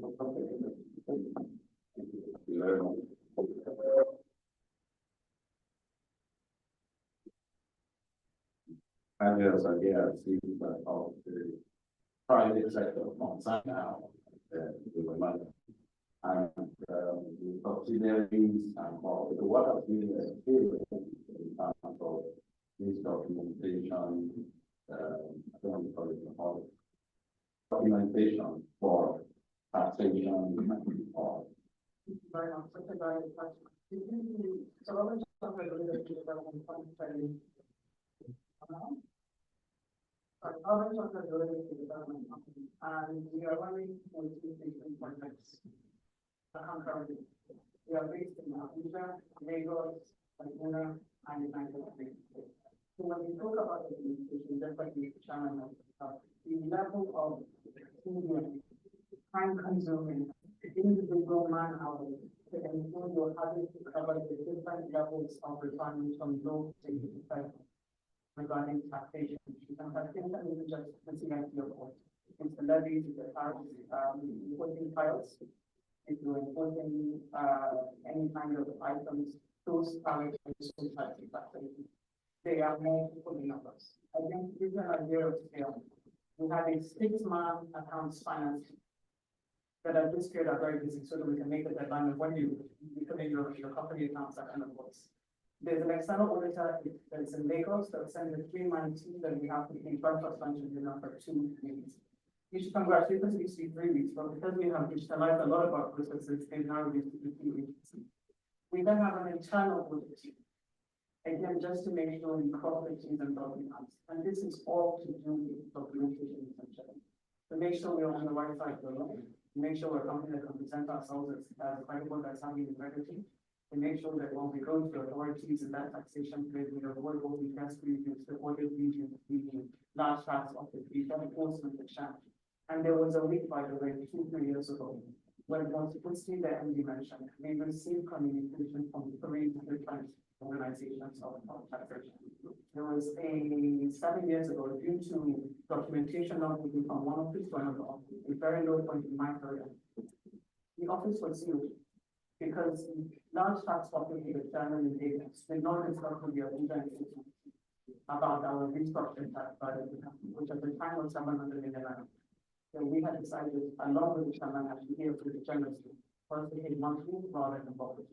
So those are to do with our in-house documentation, but also I think documentation on the part of the government itself and the part of the agency of the property, the planning to make sure there's better synergy. And something like digitalization and technology will improve that. On subsidy, I think this is kind of a different subject, and it would be something really greatly applied if we want to look at the housing. My big brother and mentor track something we discussed on that we really want to the trajectory of affordable housing and social housing to evolve. One of the things we look at is subsidies and the emergency work, because we can be one expansion of with you, so I have to use our word carefully, but I'd like to take into ask you when it's implemented. And you can address it that way.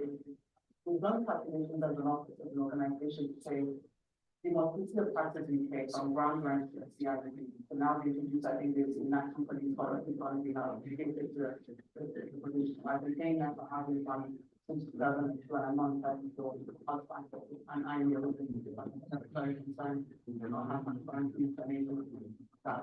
And it's big to the chairman, forward to information comes up. It can easily reach 5 to 70% of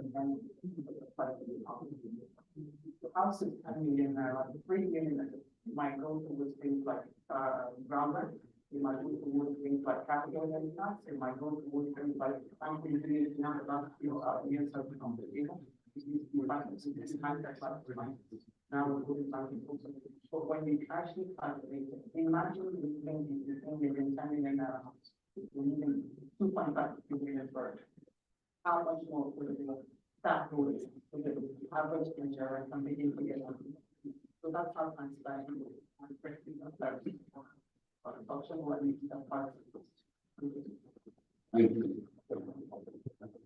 We will go to the participants, probably take 2 or 3 interventions before we come back to the panel.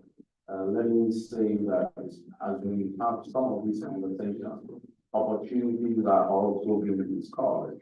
There's an opportunity in digitalization for the construction industry, for the SMEs in the construction industry, some systems to make it easier for them. The issue is that for the construction person, he's in the bush somewhere, sometimes he's making payments, spending money, so that there are opportunities to be explored. And I should also want to again emphasize the issue of the manufacturing, which you talked about, has been very key, like the suggestion build magazine in terms of taxing the houses that are empty.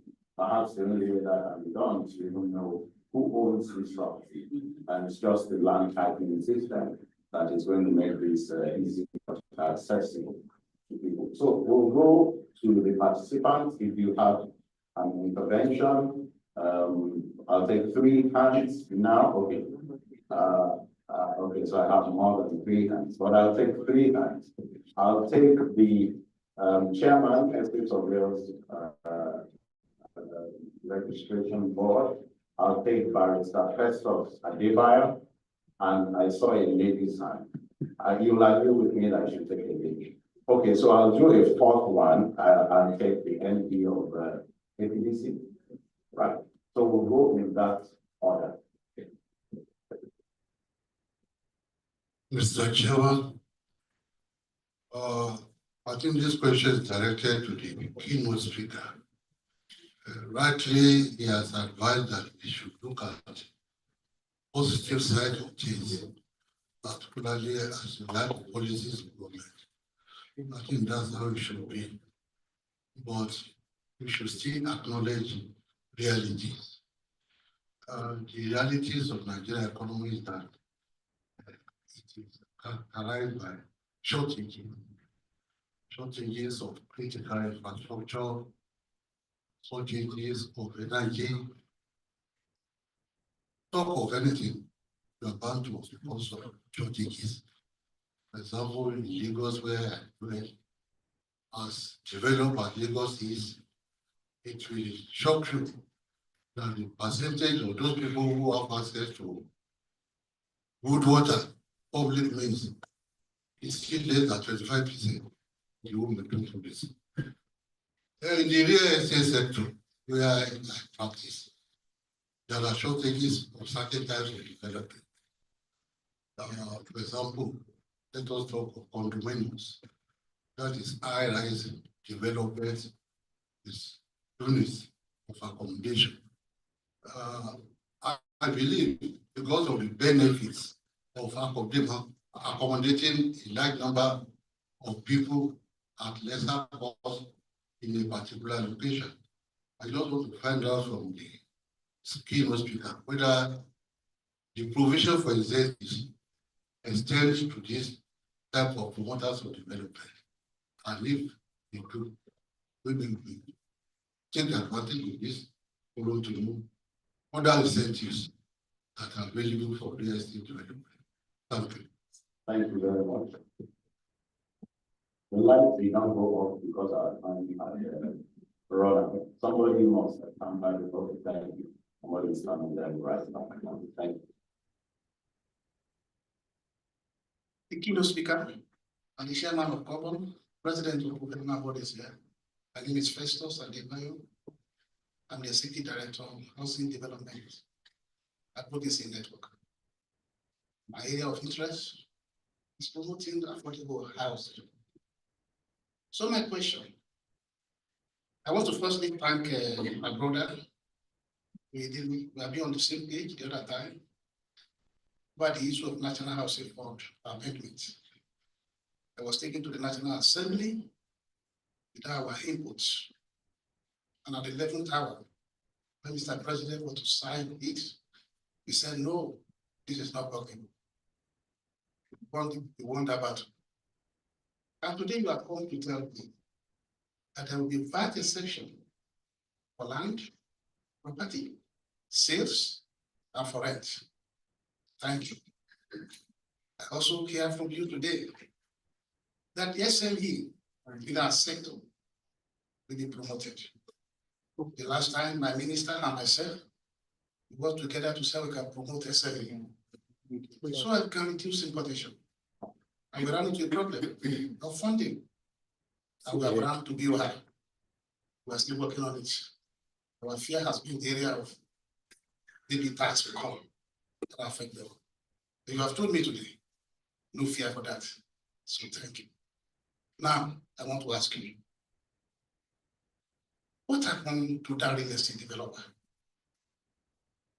who has to go to 12 agencies in Lagos and pay money, or in the name of building a house in the estate? And that has made the houses not affordable. And the people that really need the houses cannot get it. What is your reform doing in the area of incentive to encourage developers to go into the development of affordable housing? Is there any provision that says if urban shelter goes into the production of low-cost housing for the journalists, for the doctors, this is the incentive you are going to enjoy?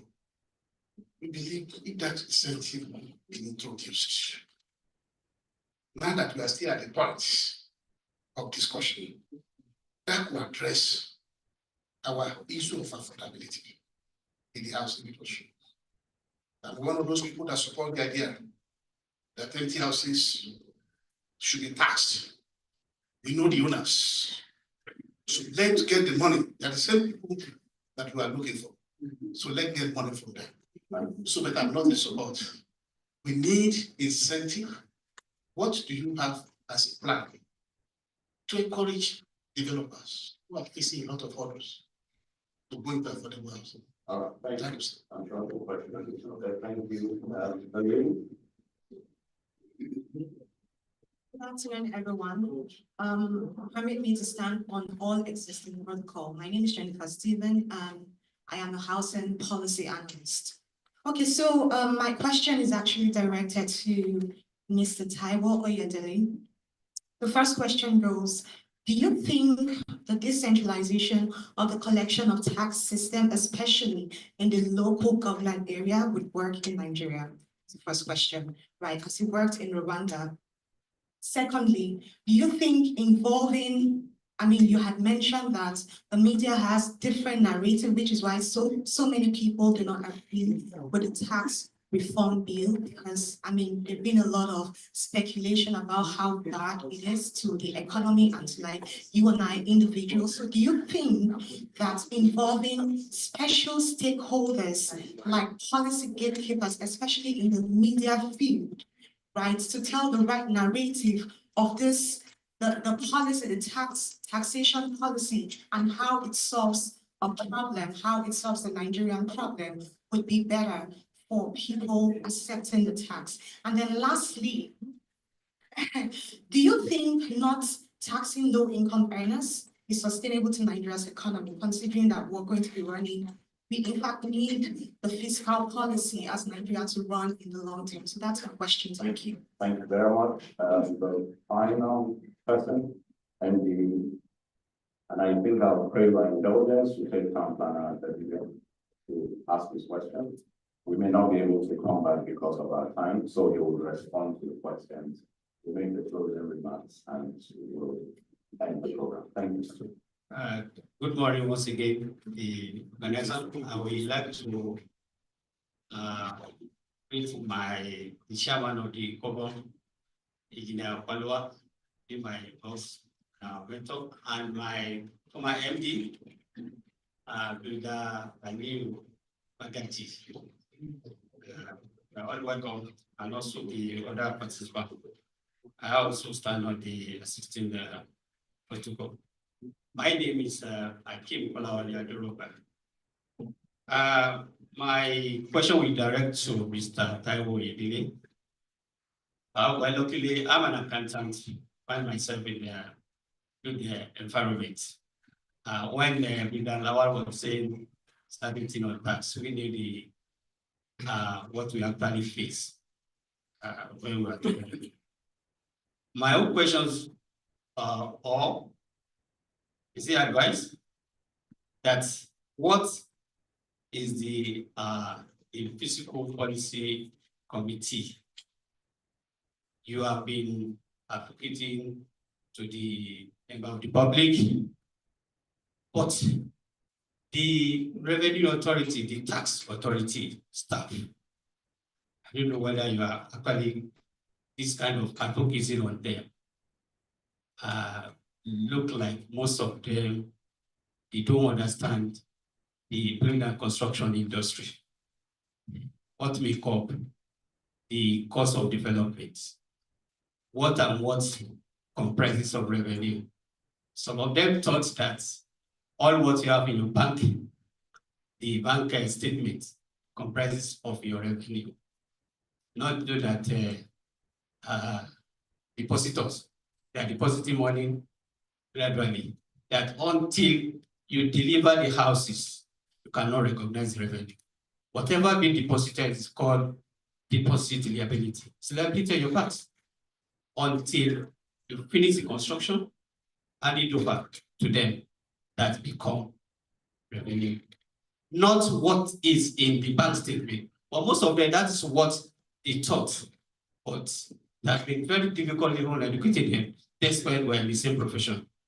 And because they are the other side, they are like anybody that is on the side of the government always right. I want you to have a kind of more education.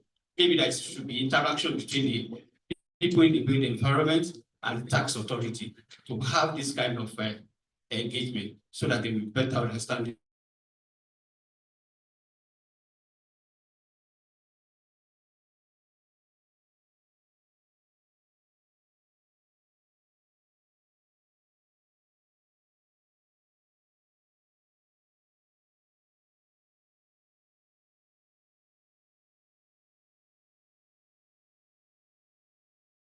There was a very high level of literacy in Nigeria. There were cartoons. They would draw something like a vulture.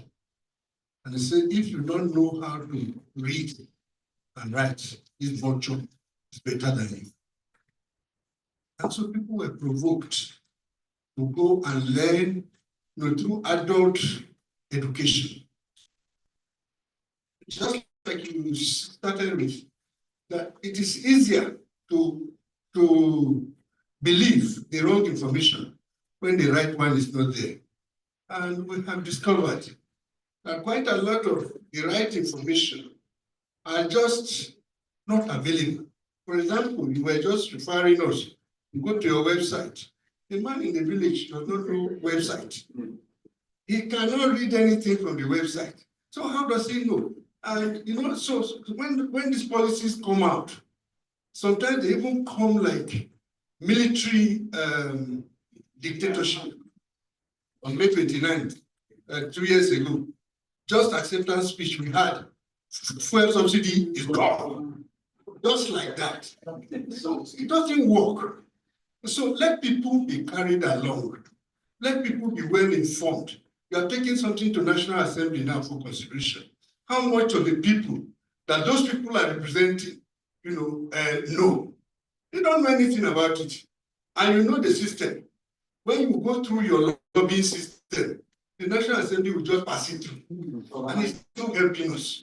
And that is why those of us who are being trampled upon are crying. Please let us know. When we know, And when we understand, we follow you. Thank you. Thank you very much. Thank you very much. Give yourselves a round of applause. Thank you.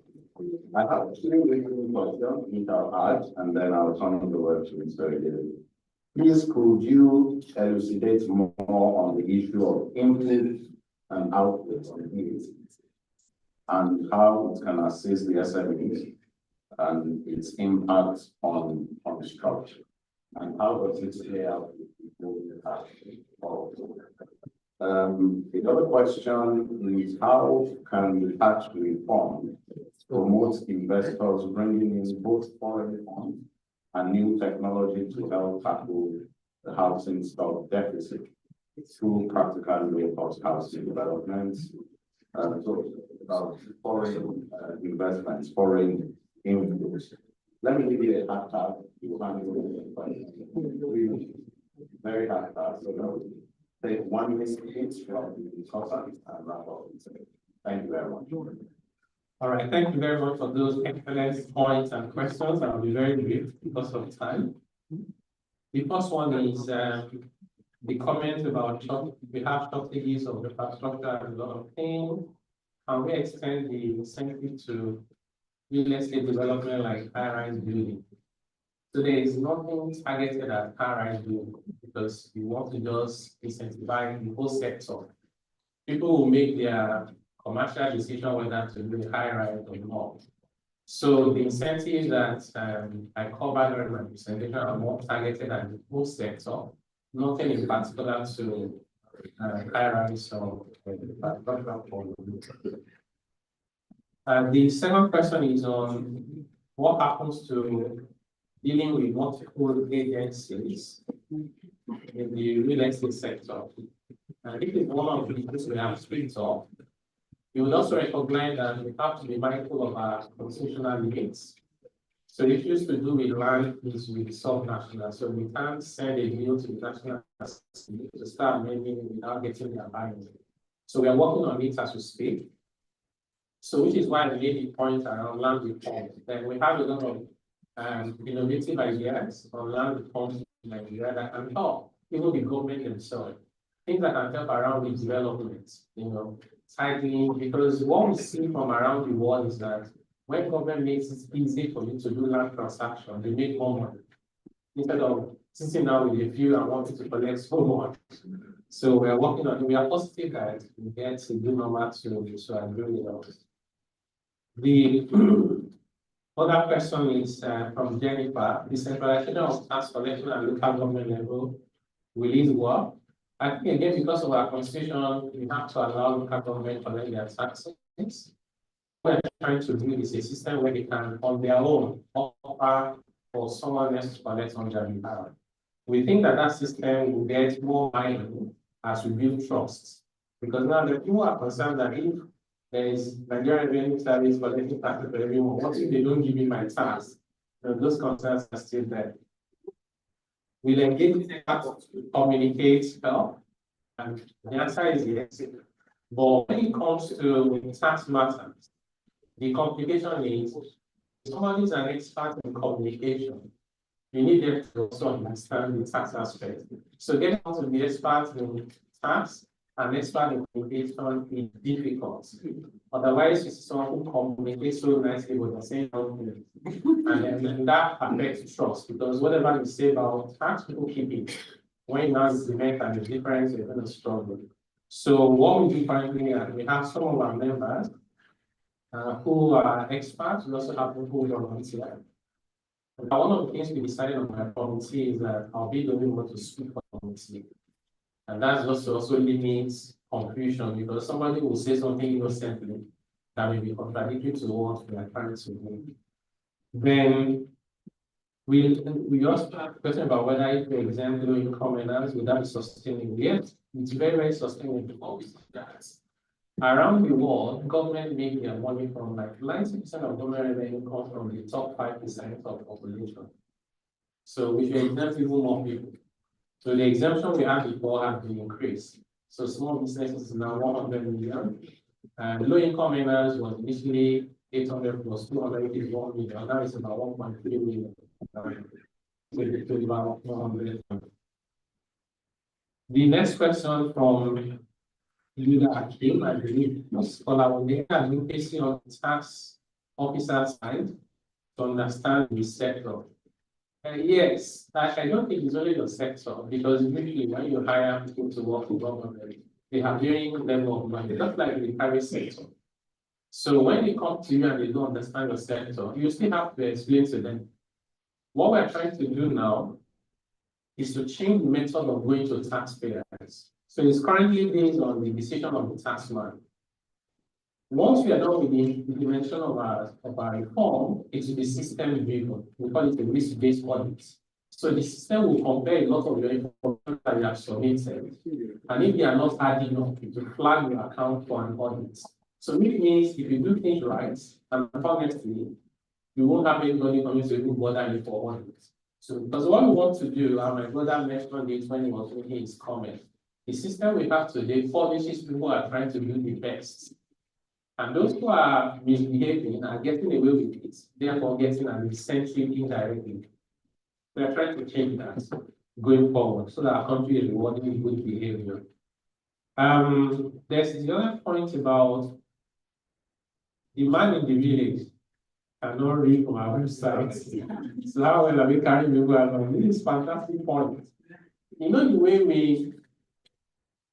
we analyze and concluded on it on our committee is that these people in the villages that cannot read from our website, actually you don't need to consult them because they are mostly these poor people you are exempting. If you go to the village, if I go to all the 774 local government, I will speak to 4 people and say, government wants to exempt you. Do you think they will say no? Because we are exempting them. So the rest of it is, we try because I make an example of the RAMFA, this agency that you work on revenue sharing formula. You know, they've been consulting since Obasanjo's time. They've not been able to come up with another formula. So if you wanted to consult with everyone in Nigeria, 5 years, you not need the consultation. So what we did was to segment the consultation. We did consultation with every single sector, including your sector. We put in newspapers, social media, we did online, we did with farmers, we did with SMEs, Nigerians with diaspora, people living with disability had extension, we had for students. But of course, a lot of what we did at the time, many people were not interested until the bill became controversial. People now say you were not consulted. We said we consulted. We were on TV, on radio, but to add that, the point is valid. So what we are doing now is, once the laws have been passed, we're developing how to translate the law into Yoruba outside and speaking, and then to do audio. So that if you can't read, you can interact. So the tax law can talk to you in your own language. So that's part of what we're doing. Well, thank you for raising that point. Then, even an output VAT, how would they impact small businesses and the construction industry, or business utility tax? So if you provide services in the build sector and you are still liable to pay VAT, then when you invoice, you must put VAT on your invoice. When you buy anything that has VAT, including if you buy airtime, that has VAT. People in your sector use phone, use data, you pay VAT on it. If you are supposed to charge VAT on your output, then you net off the VAT that you pay, whether it's on your car, whether it's on your phone, whether it's on your laptop, any VAT you pay. Again, it goes back to record. Keep the record. That's when we can claim the input VAT back. So what it means now is there's a lot of VAT exemption in this sector. And even for those who don't have VAT exemption within this sector, they'll find their costs will come down significantly. Because all the input that they were paying before they couldn't pay, now they can claim it under the reform. Withholding tax is slightly different. Withholding tax is usually when you have services where on the withholding tax schedule, we have stated that there's withholding tax on it.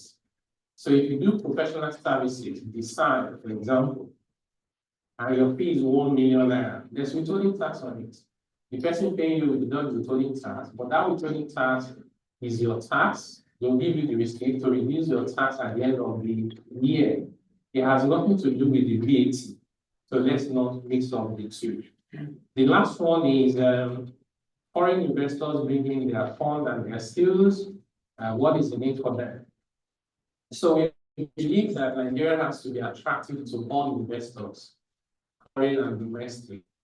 And as much as we want to encourage foreign investors to come, we want to do that in a way that does not put our local investors at a disadvantage. So we're not going to introduce an incentive that is exclusively for foreign investors. So what we believe is just make the environment attractive and everybody will invest, whether it's local or foreign. Thank you very much.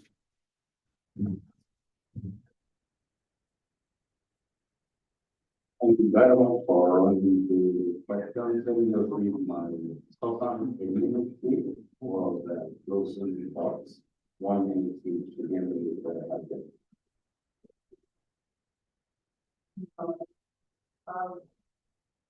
Building construction really has what I call transformative impact on any economy.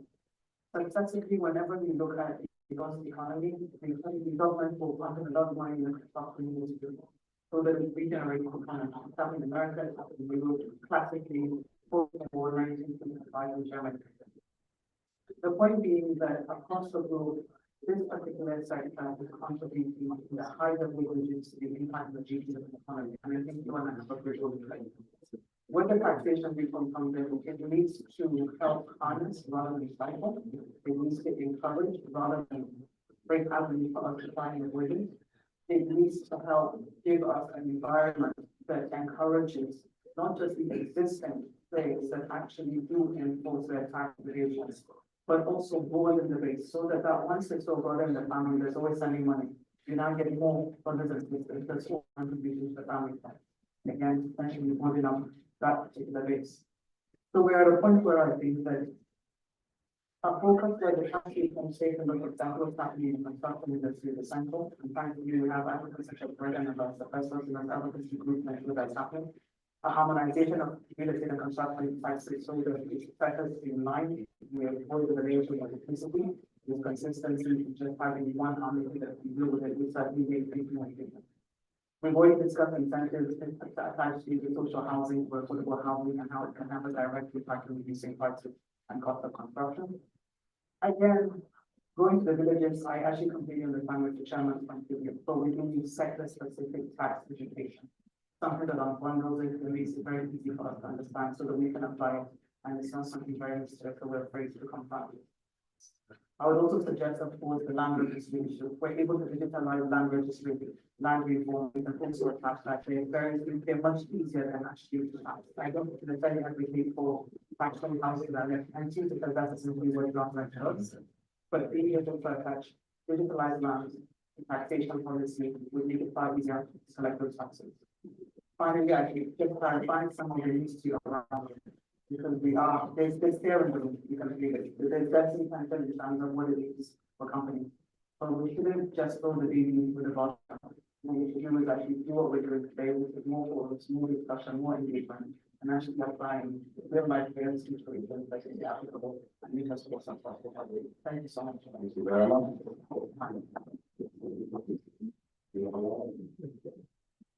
Thank you, Bill. On my part, I think what I would want to suggest and advocate at this juncture is that apart from the tax reform, as far as this sector is concerned, we need land reforms. It's very critical as far as this sector is concerned. We're talking about 9 titles and so on. The issue that has to do with land institutions will go up to Supreme Court, we will spend 30 years dealing with issues that has to do with land. This is the sources we're talking about. So it's very important to reform the land sector as well. And then to continue to engage, this is a very good and commendable effort, but there's going to engage more, especially as far as the sector is concerned. We talked about the multiplier effect in terms of jobs creation, in terms of employment and so on. This is the sector that contributes, I think, probably 10% as far as the GDP is concerned, but the potential to do more. So, and this is also a big sector that comes in on the funded seriously by government. The renewable cities that are being built all over the country is a very good initiative, but it's just an intervention. If developers are getting more incentives, they can be able to add more and be able to do more. The house is being built if they are built at some certain remote areas, and government is able to take infrastructure there, it will afford other developers to take on from that. And they will be able to do more. This is a very serious concern that I have. And then another one is the issue of social housing. Most purchasing power is so low that most people cannot even afford the so-called affordable housing. While we go for social housing, and social housing needs subsidies, and how does this work? Probably there are tax incentives or tax credits. I'm aware that the tax credit that is used to do roads. Can we have tax credit to equally build houses for our changing population?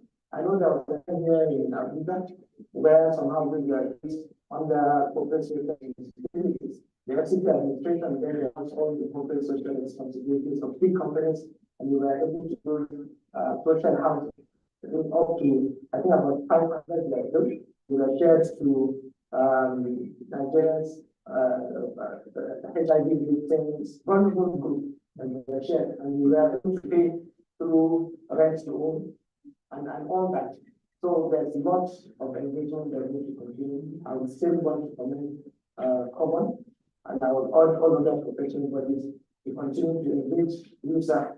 I think we will always oblige us when we come back to the topic. Thank you very much. We'll come to the end of this. Let me, however, inform you that there is the slides of our keynote speaker. We share to everyone who has registered. You have your email address. There's an interesting slide, the very last one on economic development incentive scheme that talks about thresholds for different sectors and the kind of incentives that are provided in the tax law for those sectors. So if you didn't register properly, you will do well to get your email to them at the registration desk somehow, so that you can be sent a copy of this. On that, please do well to give a round of applause.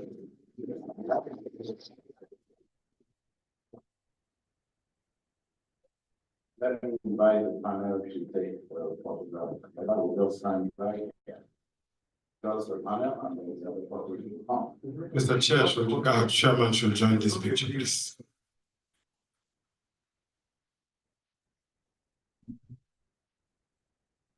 Please clap for the panel one more time.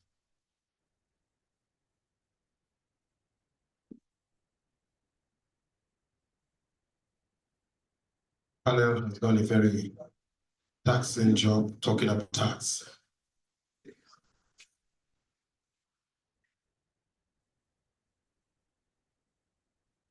Yes, I know we're talking about tax, we can still smile.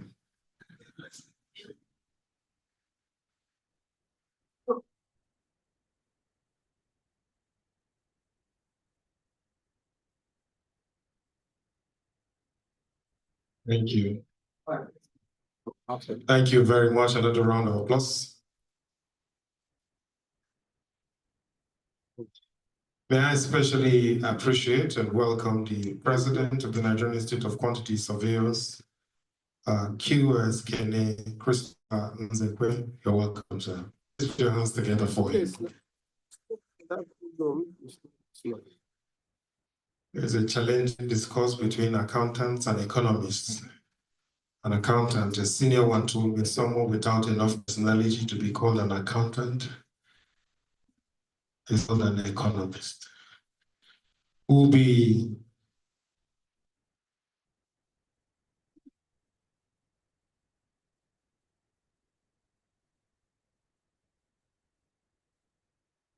Thank you very much to our panel one more time. We appreciate you.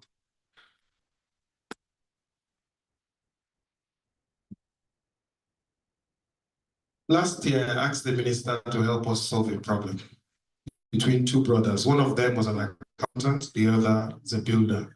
Maybe our chairman help us solve it.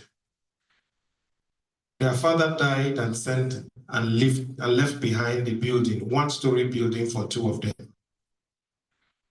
The accountant got the upper building, but the builder got the lower ground floor. The accountant had more money, so he renovated only the top. A few years down the line, the builder also got money, and he said he wanted to renovate. But by the time he got to the cost, he felt that to rebuild was easier. So he told his brother, see, I'm a builder. I don't want to renovate, I want to build. So I'm going to demolish my own side. I don't know how you will do it.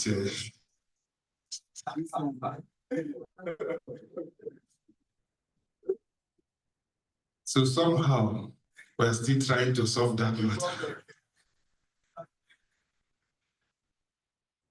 We will take a few, just to say thank you.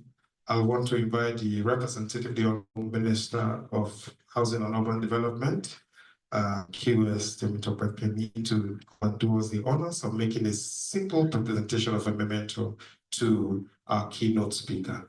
Please, we'll have you to just come up here. Clap for him, please.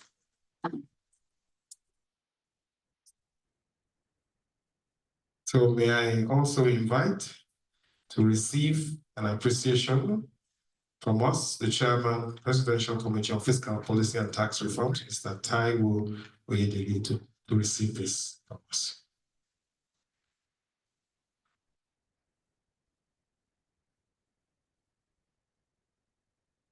Just watch out for this picture in a few years. You'll see new status. Thank you very much, sir. Okay. May I therefore invite our chairman of Coburn, Builder Samson Ame of Palua, to do us the honor of presenting to the representative of the Honorable Minister.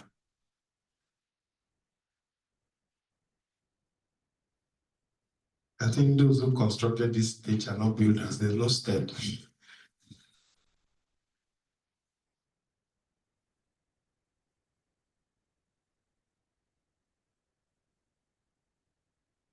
Thank you very much. May I invite the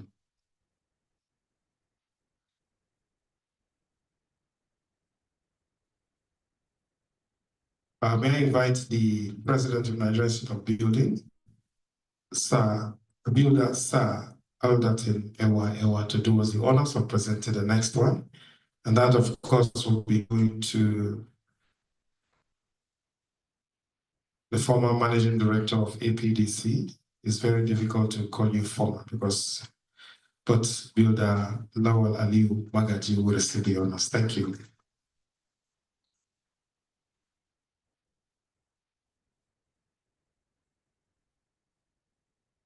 Thank you very much for doing us the honors. I'll invite the registrar for Ezraborn, ASV Shehu Oyetunji Janet, to do us the honor of presenting the next one. And that, of course, will go to my Oga at the top. I've just been recruited to Urban Shelter, Managing Director and CEO of Urban Shelter, Haja Sadia Amin.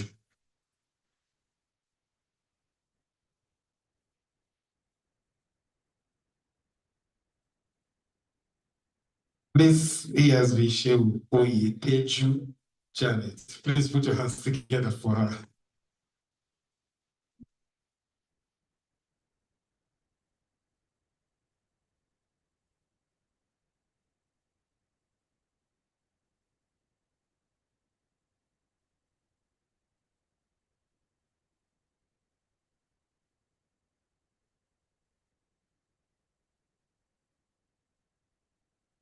Right, so we'll take photos in a few.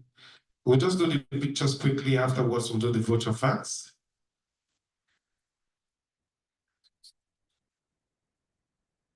So may I invite all those of us in front. This is just a four-man panel of 6. Let's just do this first one, what I describe as the white chair table. Let's do that one first. Those in front.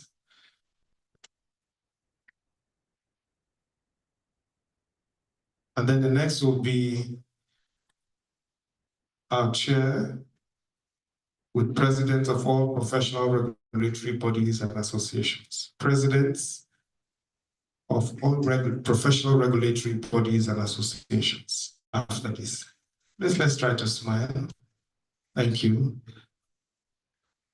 Professional and regulatory bodies, please. Presidents of professional and regulatory bodies.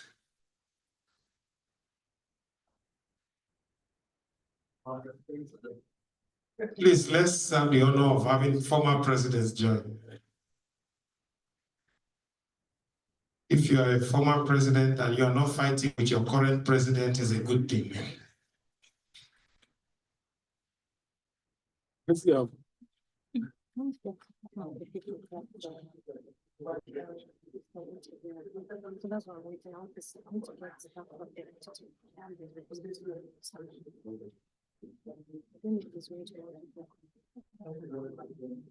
Next will be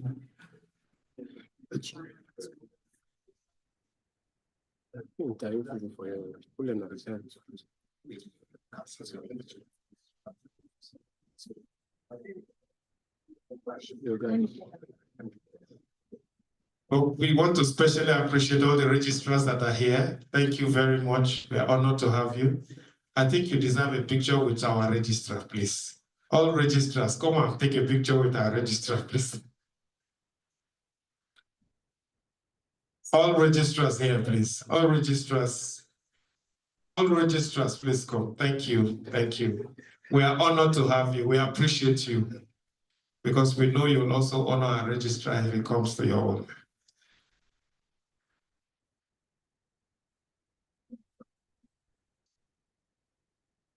We're still taking pictures.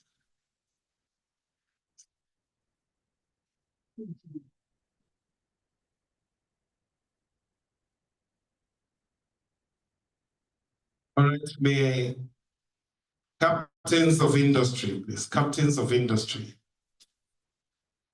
Captains of industry, please. Captains of industry, may I especially single out Federation for Construction Industry. Thank you very much. We cannot talk about the industry without you, sir. Captains of industry. I hear there's also the captain of AIMA Football Club here. MD Modern Shelter, please, let's have you. MD Modern Shelter, can you come and join? Captains of industry, MD CEOs, MD CEOs.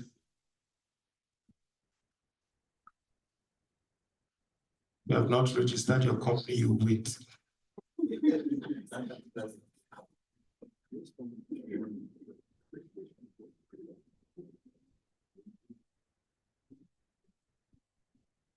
So at this point, distinguished guests, ladies and gentlemen, permit me to invite our registrar, Builder Adetunji Adeniran MNI, to do the vote of thanks. Please put your hands together for him.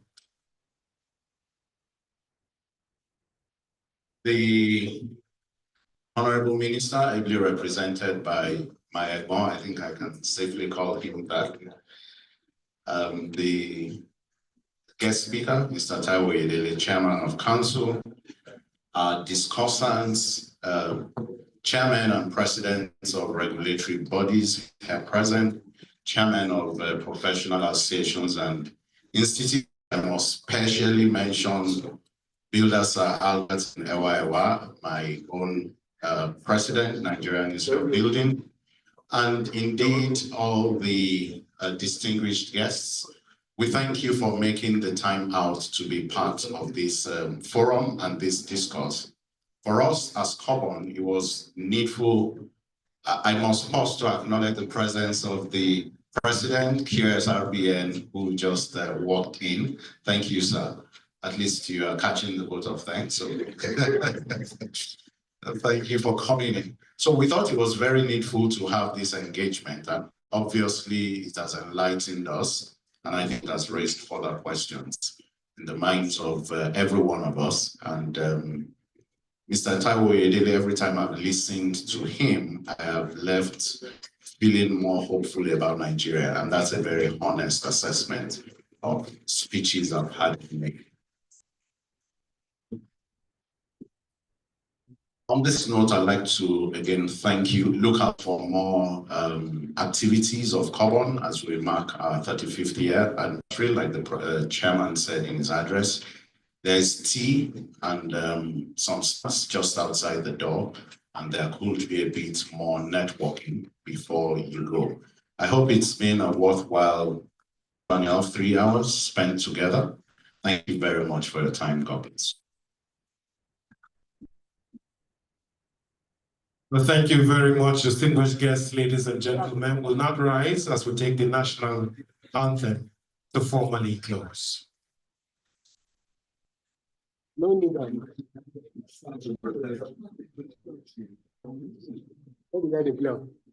we take the national anthem, please? We'll take the first stanza. Is there somebody courageous enough to want to lead us?